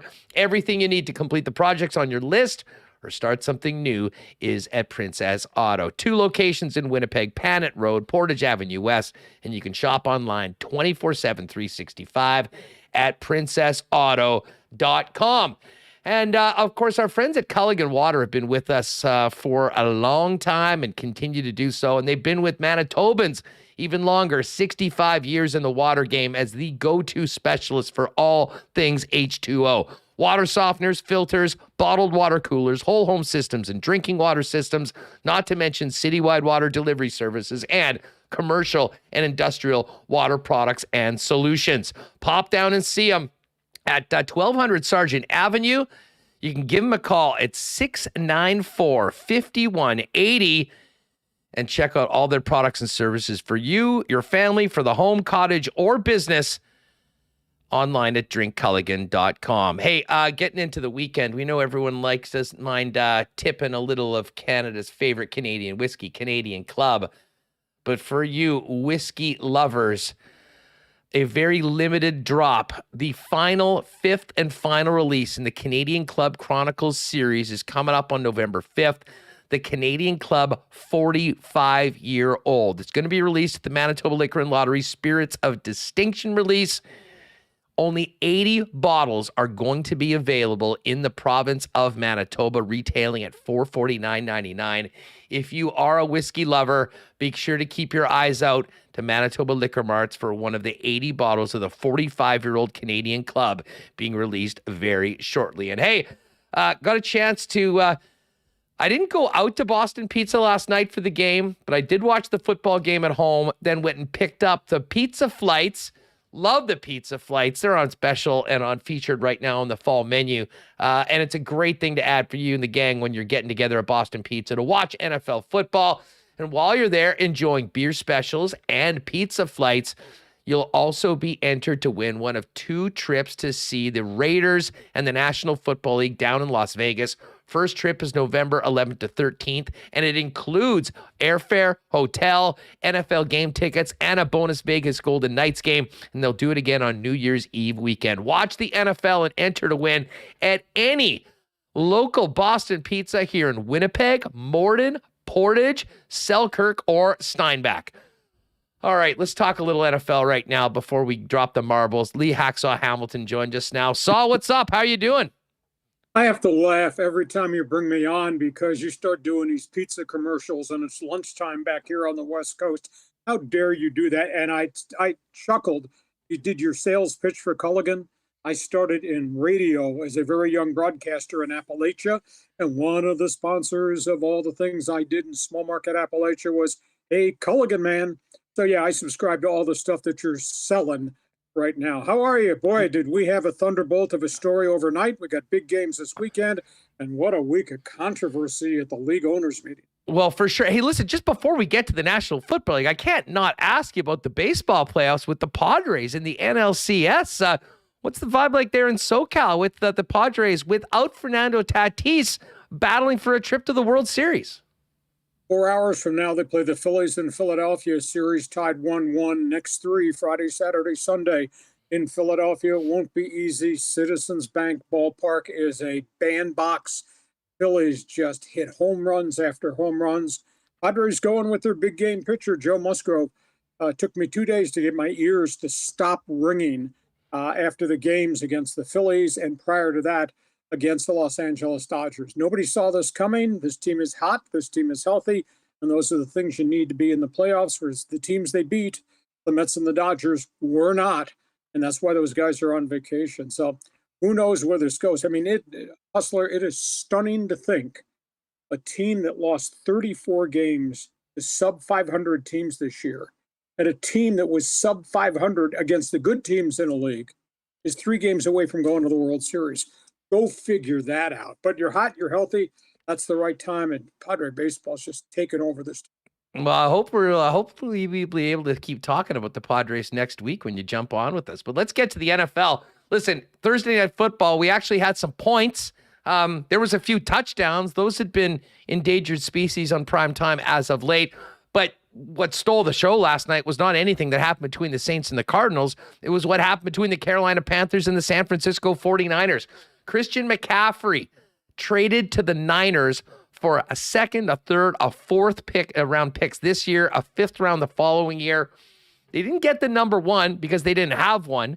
And the Niners have essentially spent all their draft capital into Trey Lance and Christian McCaffrey. What's your take on the deal? How big of a risk is this from San Francisco's standpoint? And is this what Carolina needs to do with some short-term pain for long-term gain? Word on the left coast is gamble. Word on the east coast is fire sale.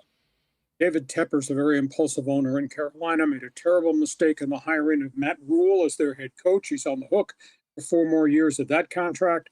They got virtually nothing left on the roster because they also traded Robbie Anderson on top of this trade of Christian McCaffrey. So fire sale underway, stockpiling a lot of draft picks. We'll see what the organization does with those draft picks going forward. John Lynch Jr., the general manager of the Niners, thinks they have to win, and they have to win right now. They got a really good defense. They got an unbelievably physical offense, but they've been beset by a lot of injuries. They've pushed all their capital to the center of the table. Not only did they trade these 4 draft picks to get Christian McCaffrey, who's a great talent but is always hurt, but recall this, a year and a half ago, they traded 3 number 1s to move up in the draft the quarterback, Trey Lance, who's still not on the field. So, I mean, they have no draft picks in the future, so they have to win right now. McCaffrey has played the equivalent of 4 full seasons, but he's missed 23 games in the last 2.5 years. He's a tough guy. He's a really good talent. He's just been plagued because he keeps getting banged up. The difference is going to Frisco, it's not going to be just him against the world, because in Carolina they had no offense. And they ran the ball, and then threw the ball, and he was the focal point of everything, and he got hurt. They kept getting hurt because there was no supporting help. And now you got Christian McCaffrey, 7,300 all-purpose yards in the equivalent of 4 years. You got him, you got Deebo Samuel, you got the great tight end, you got the other wide receiver, Ayuk, and you got Jimmy G. Now they need to keep their offensive line on the field because they continue to have nagging injuries in the offensive front, but they're right there. And we know one thing about San Francisco. You go play them on any given Sunday, you are going to get punched in the mouth. They might be the most physical football team there is in the league. And add into the equation Kyle Shanahan, like father, like son. They want to run the ball, and they want to throw the ball to their running backs, and then they're going to attack you down the field. So I think this completes the puzzle for San Francisco. They just need to hope that they can keep McCaffrey healthy. He gets a huge salary cap bump next year, although his contract will not be guaranteed going forward. Very affordable acquisition right now, but a very pricey acquisition down the road in terms of all the picks they gave up. So, yeah, you're correct. They paid an unbelievable price. And if you couple that with what they paid for Trey Lance, got to win right now. Now, they got him so the Rams did not get him. And they got him so that Buffalo did not go and get him. So McCaffrey serves San Francisco in a lot of different ways. Well, you mentioned the Rams. I mean, they're in the division right now, and the Rams are the Niners are the clear favorite to win the division, even at the record that they're at right now. But listen, I know they beat the Panthers last week, but it doesn't seem like they're headed certainly to the heights that they had last year. How active do you think they might be on the trade market, and how concerned should people around LA be about the Super Bowl champs? They should be concerned, and I'll tell you what, Sean McVay is probably concerned. The general manager, Les Snead, needs to be concerned. They could not execute a trade to get McCaffrey because they don't have any currency left. You know, they've traded all their future draft picks.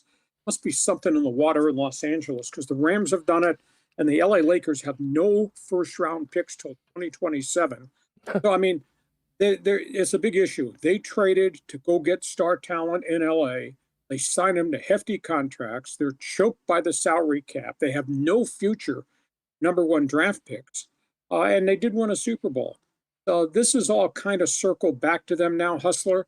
They've lost 6 offensive linemen with injuries this season, 6. And their star left tackle, Andrew Whitworth, future Hall of Famer, retired. Matthew Stafford can't throw the ball deep. I tend to think that they're just not telling us everything about the ongoing elbow issue. They can't run the football at all. They're trying to get rid of their second-round draft pick, Cam Akers, who is supposed to be the guy, and the guy is not on the same page with that coach, and now he's not even working out with the team. They traded Robert Woods. They did not re-sign Odell Beckham yet. I don't think they can because other people have now jumped in on him. And suddenly the Rams are Matthew Stafford, Cooper Kupp, and hope the defense can hold together on the field. That hasn't happened. You know, the games they've lost, they have gotten mugged. I mean, they have gotten pounded. They've gotten taken to a back alley and beaten badly. Just not the same Rams team. And now, Hustler, there's no way for them to get better because they got nothing left they can trade, and they are capped to holy hell. So Super Bowl time, it was pretty good, but they look like a middle-of-the-road team right now going in the wrong direction. Denver Broncos fans would probably happily take a middle-of-the-road team right now because the Broncos have been an abject disaster on the field, on the sidelines, Lee. It hasn't been working for Russell Wilson. Nathaniel Hackett seemed completely overmatched as a head coach. What do you make of the Denver Broncos situation, who, by the way, are in a pick'em at home to the New York Jets this week on home field at Mile High? Who saw that coming? Yeah, you got two teams going in opposite directions. Big issue. I feel really badly for Russell Wilson because his team has collapsed around him. He's playing hurt. He's got a bit of a torn labrum. He's got a hamstring that he injured in the game against the Chargers last Monday night. All of his wide receivers have been hurt. You know, on paper, when they went to training camp, he said, this guy will be the difference maker, because the one thing they've not had since the Peyton Manning days is quality at quarterback. And I thought walking in the door with him throwing to Jerry Jeudy and him throwing to the other high draft picks and the tight ends that they've drafted, I thought this would work. And every one of those wide receivers has been hurt. They just lost their left tackle, Grant Bowles, who had kind of grown into, he was a number one pick, grown into being a really solid guy. They lost the tough guy running back, Javonte Williams, gone for the year, torn knee ligament. So offensive side of the football's been shredded, and now Russell Wilson has taken a beating. The shame of it all is their defense really plays hard. They stood in there and they slugged the Charger quarterback, Justin Herbert. The Chargers became nothing but check down Charlie in that game last Monday. 5-yard passes out in the flat, dumping runs and completions. I mean, it was amazing. But Denver just has no offense, and right now they don't have any players, and then to complicate it all, you got this clown car head coach who is just overwhelmed and overmatched. And I don't understand how an organization, George Payton had a good reputation coming in as a general manager and had done some things in terms of the draft. I don't understand how he decided that Nathaniel Hackett was the right guy for the head coaching job. Hackett just looks like a deer in headlights. He just totally looks lost. Lee, I almost think that it was tied into their original flirtations with trying to get Aaron Rodgers. I mean, the OC in Green Bay, and then obviously that didn't happen, and they pivoted and made that huge, huge deal. I got to tell you, at least right now, and again, it's early, 6 games into the Russell Wilson era. But if things continue on the path they are for the Broncos, and you see what's happened in Seattle this year, that could go down as the biggest and most larcenous trade in the National Football League, maybe since Herschel Walker. Well, I don't know if I'd reach that far. Get a separated shoulder reaching that far, Hustler. Russell's taken a pounding, and there were splashes where he looked like that was Russell Wilson in Seattle last Monday night.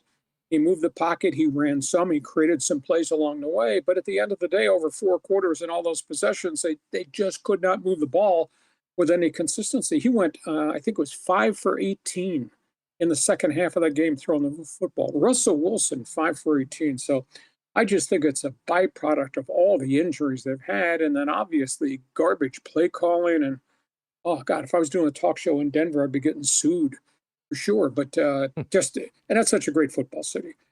Geno Smith, yeah, he's playing well, Seattle. Actually, the Chargers are going to play Seattle this weekend. Seattle's not playing a lick of defense, so Geno has to throw for 315 every week, and they don't have any running game because they lost their heavy-duty back, Rashad Penny. So I don't know that Seattle is going to be the team you think it's going to be. And boy, poor Russell. I just feel bad because I think he's been such a soldier and such a really dynamic player, and you hate to see this happen to just a quality guy. You ever seen Tom Brady as cranky as he's seemed the last little while? He's at war with everybody. I don't think at this point, I don't think it's a public war with the play calling on the offensive side of the football in Tampa Bay, but the public verbal lashing he gave to all his offensive linemen, that was kind of intriguing to see because there's hype mics everywhere on the sidelines, and he did not think this thing through. He's going to lambaste his guys. I think the other factor, and he's frustrated, but he doesn't have any of his wide receivers. I mean, when you don't have Michael Thomas and the kid from Penn State, Chris Godwin, has been in and out of the lineup, and Cameron Brate now has a second concussion, and there is no Gronk, and they got rid of one of their running backs and Ronnie Jones. So there's a lot of the pieces around him aren't there. But the other factor is, and I don't know how to gauge this impact, but he was gone for the 10 days in the 3rd week of training camp, which I think is a bit of an issue. That's a personal situation. I understand that. But, last Friday, he did not practice because he was not there. And Saturday morning, he missed the team meeting. He was not there. He was in Boston at Robert Kraft's wedding. Think about that. In the midst of important games, in the midst of trying to make your team excel, he's taken time off from other things. I'm kind of surprised that Todd Bowles would sign off on that. And Brady's kind of really steamed at the media. And I sense a little bit that he's got a right to be upset. I mean, the reporting they're doing on, quote, his divorce, that's a personal matter. I mean, if this were a public record thing where there had been domestic abuse or there was malfeasance, if there was refusal of child support, and it became litigation, I guess you'd understand covering it. But just covering in depth who the defense lawyers are and who's going to prosecute this divorce case, that to me seems to be a little bit over the line. And that's coming from a talk show host who's never afraid to talk about everything. But yes, he's got got a lot of issues going on there in Tampa Bay, but they still got a whole chunk of the season. Do have to get those wide receivers and figure out this tight end situation, get those guys back on the field. Well, good thing for Tampa. They have what's remaining of the Carolina Panthers to meet them on the schedule this week. Hacksaw Sports Equinox yesterday. NFL, NBA, Major League Baseball, National Hockey League. I imagine LeeHacksawHamilton.com and the podcast that you're doing are even more packed than usual. Fill people in on what they can get over at the website heading into the weekend. Manitoba, if you like sports, you need to check my website because it's loaded every day. I don't know how many stories I wrote yesterday, but you count them up. I would bet there must be 95 different things on my website. It's all written, my best 15 minutes in radio and Hacksaw's headlines, and then I write a column. And I have this I'm going to preface this by saying it's your bleeping fault. I have this podcast that's just exploding on the West Coast. And it's your fault, Hustler, because you and Mikey told me how to do it, and I'm doing it right now. I don't know what I'm doing, but it's working. But check the podcast. You can subscribe to it. We post it every Thursday. We do some bonus podcasts along the way. And you are right, Andrew. I am bleeping brilliant. Thank you. Yeah, you're the best, Lee. Thanks for doing this, folks. Make sure, check it out. You can check the podcast at LeeHacksawHamilton.com and give Lee a sub on YouTube for you YouTubers that are with us live. Lee, have a great weekend. We'll talk to you next week. Next week, Beer Friday. Hey, Culligan, man. Take well. Have a great sports weekend, Andy. Thanks so much. There it is, the legend himself, Lee Hacksaw Hamilton. Always our favorite 15 minutes here on a Friday afternoon. All right, let's get Remis back in here. I do have to get to the Coolbet lines, but Remo, it's Friday. You know what that means. What do we think about... by the way, are you getting bullied by the chat today? Yeah, I'm getting bullied by them. They're hurting my feelings. This is outrageous. People, he's got a lot going on right now. You need to have a little compassion for the CTO that makes this show happen each and every day. And more importantly, also makes the marble race go every day. So if you want marbles, be a little nicer to the guy that's controlling the operation here right now. What do you say we open up registration for marbles right now, and then I'll get into the Coolbet lines while people can sign up? Yeah, people seem to be putting it in anyways. So if you have put it in, well, it's not going to count. So give it a second here. There we go. You know how it works, folks. It's check open. the check it is. Okay, as of right now, the marble race is open. There is me is first in, Johnny Aladdin, Dunk Dynasty. If you're new here, don't go anywhere. Go into the chat, put in !marbles. You'll get a marble. It's completely free. And we will drop them, and we'll see who our Friday winner is and hook them up with a hoodie from our friends at Canadian Club, and of course, a collab with your boys right here at Winnipeg Sports Talk. !marbles in the chat. While you do that, let's take a quick look at the Coolbet lines. Slower night in the National Hockey League after a busy one last night. You got the Battle of Florida. I believe this is Paul Maurice's first visit with their arch rivals, the Tampa Bay Lightning. Should be a good one tonight. This is a straight up pick. -109 for the Lightning, -109 for the Panthers. We'll be looking forward to seeing how that one looks with the Lightning. Actually a good game.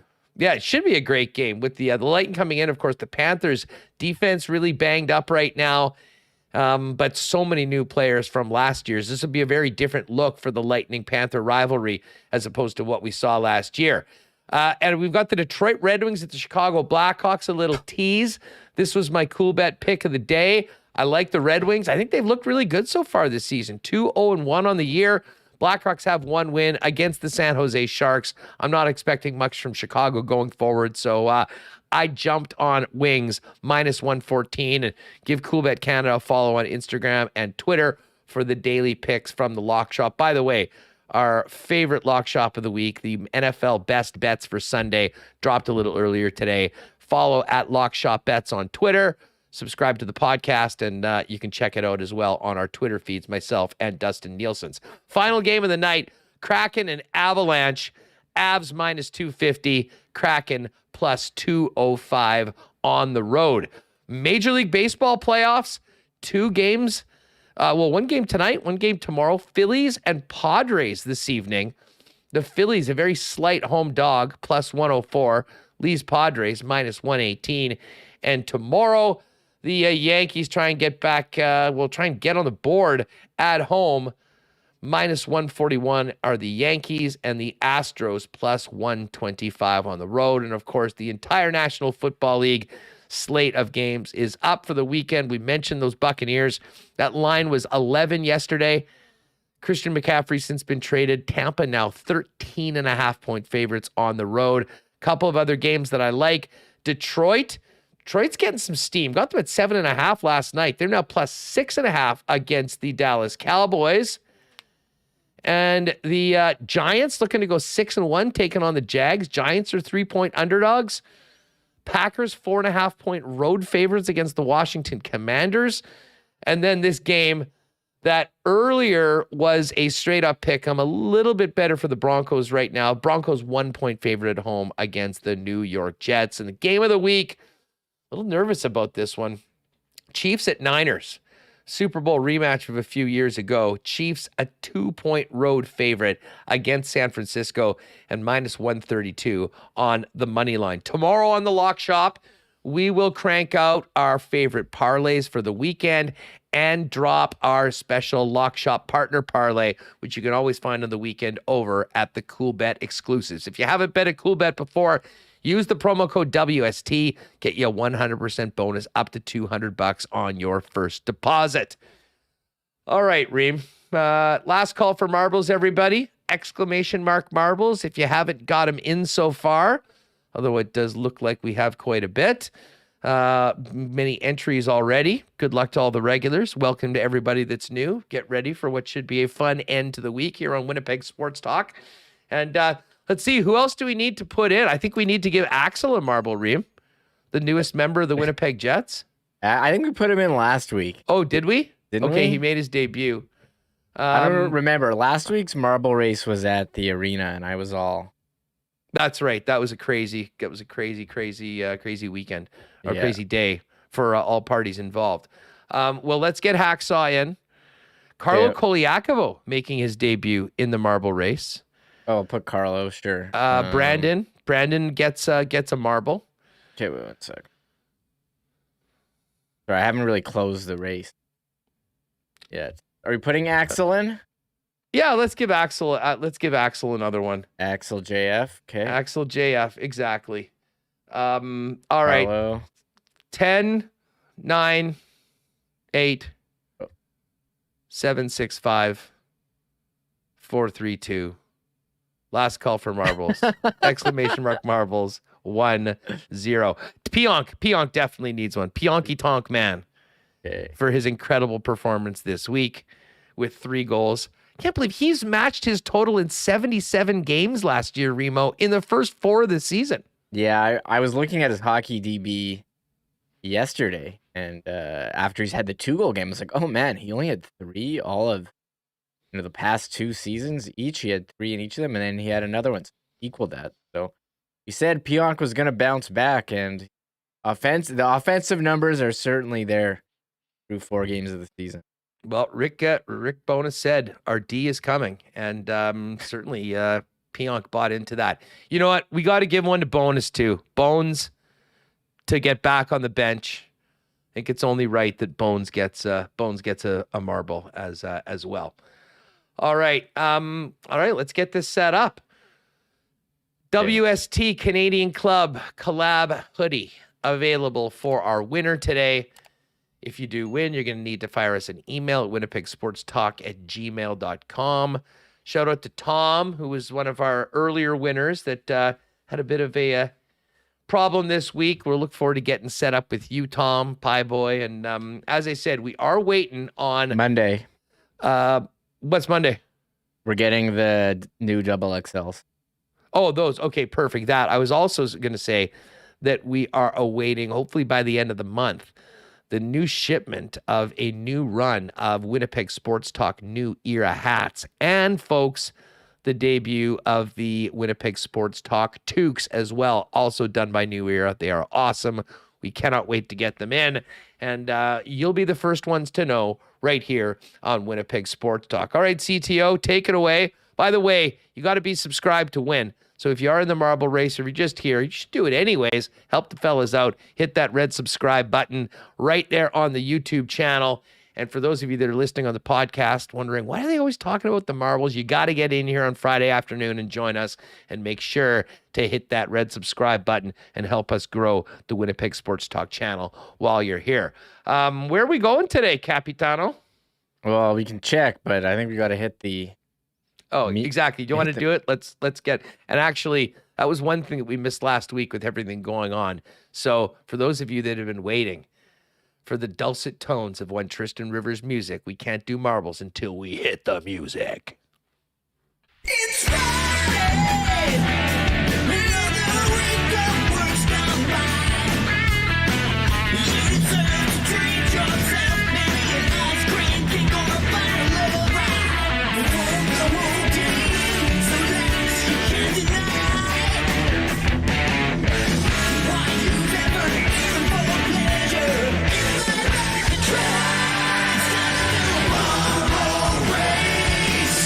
No, you separate men to the worst.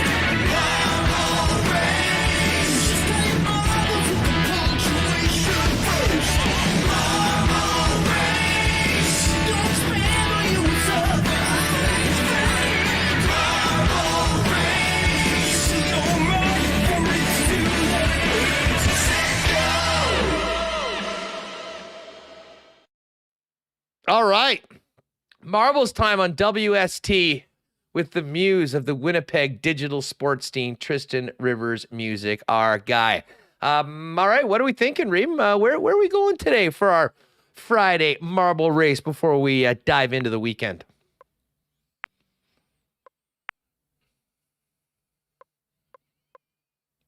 Shattered Dreams is the gold dust one, and that was like everyone got thrown over the top rope. So what about the laboratory?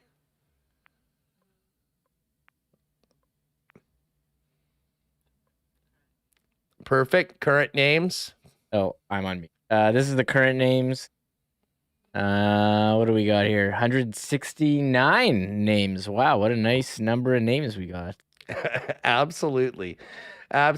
He's here. Oh yeah, Rima, look at that. Look at the screen. Oh, we're doubled up. You and I are on the same spot. He's hiding. Hey, there we go. What's up, everybody? Hey, how's everyone doing? I'm back here. Trying to see if I can keep on drawing you out. Hey, I'm back here doing the marble race. Fun and games for the easily amused here on Winnipeg Sports Hey, I'm just Talk. here doing this. Oh, that's I am sitting on Remus's lap here. This is what's going on here. I'm not sure how that happened, but you can fade yourself out, maybe bring yourself out the other way, or actually just hang out there for the entire marble race. Who cares? Hey, I'm back. All right, Ray. All right, Huss. Let's hurry this up here. I'm just whispering what to tell you before we get going here. Yes. You some notes. Okay. Oh, geez, that sounds good. This is going to be even better. Oh, and Tinder Hot rolls in just in time for marbles. Guess what, Tinder Hot? You're not in. Tinder Hot XYZ. No, they're right done. on cue, Atomic Kong. Exactly. All right, let's do it. We're going to the laboratory today, folks. 169 marbles in it. First place, WST hoodie. Winner will need to fire us an email. Good luck to everyone. I did see people know our daily head-to-head matchup between Ross and Shorn. By the way, I want to give a special shout-out to Ross, who actually was in Nice, France, with his better half, who tweeted out, "We're here at a romantic dinner in France, and Ross is watching the marble race." He held it up. So that is dedication to WST. Roscoe, thanks for doing this. All right, good luck to everyone. I thought we were in the laboratory, but apparently we're starting off in the field. Here we go. This is the laboratory, but I guess it's the agriculture lab, seemingly. Hey, we're here on the prairies. Ag's very important to Manitoba. We're here for it. Let's do it, folks. Great week. Thanks for being with us. Make sure you're subscribed so you can win. Let's drop the marbles on a Friday here on WST. What? Have we done this one? I'm not sure. Bones with a big start right there. Rick Bonus out of the gate first. This would be an incredible, it would be a great sign for both Bones and the upcoming weekend, and most importantly, the game tomorrow. We got to win one game all year, make it against the Leafs at home. So our placed marble for Bones in first right now. A great start. He's been resting. He's been recuperating. He's ready for the marbles. Oh, taking these. Listen, this is a huge performance by Bowness so far. What a story this would be if Rick Bowness went wire to wire, winning the marble race in the laboratory as he looks to make his debut behind the Winnipeg Jets bench tomorrow against the Toronto Maple Leafs. Right now, Bones is in first place, but this is the, everyone gets held up in this sphere in the laboratory, but Bones is out first before everyone into the funnel. Seen a few people get thrown over the top rope, I do see, but not the head coach of the Winnipeg Jets, Rick Bowness, although still having a little bit of time trying to get through this funnel. All right, this is a very difficult one. Bones gets through. This could be wire to wire. Head coach of the Winnipeg Jets getting ready to join his team tomorrow. Could it be? Bones is getting thrown backwards. He's got some company right now, but he gets through first. Bones is in it. Will it be Rick Bowness, the winner? Yes. Coach Bones wins the marble race. That can only mean good things for this season, for Rick Bowness, and for tomorrow's game against the Toronto Maple Leafs. We're going to have to get Bones a hoodie. I mean, I don't think there's any other way around it. A special presentation maybe at Canada Life Center for Bones. Hopefully a gift, a congratulatory gift for 2 wins this weekend. 1 in the WST marble race and 2 tomorrow night against the Toronto Maple Leafs. Remo, that's one of the most all-time memorable races we've ever had, considering we did the Get Well Bones marble and he came through with the win over 168 other marbles. Wire to wire, our first guess marble win. Pretty incredible. I thought at that last obstacle, I wasn't sure if he's going to make it through. It got knocked around a little, but came out. It did not look good. I guess we'll have to call the Jets and tell them and arrange a meetup where you can present him with the hoodie. We'll have to get the size. Yeah, could be a real historic WST moment. This is great. Oh, it's true. Yak Man, great suggestion in chat for the members. We need a Bones emoji, I think. There it is. Winner. Bones.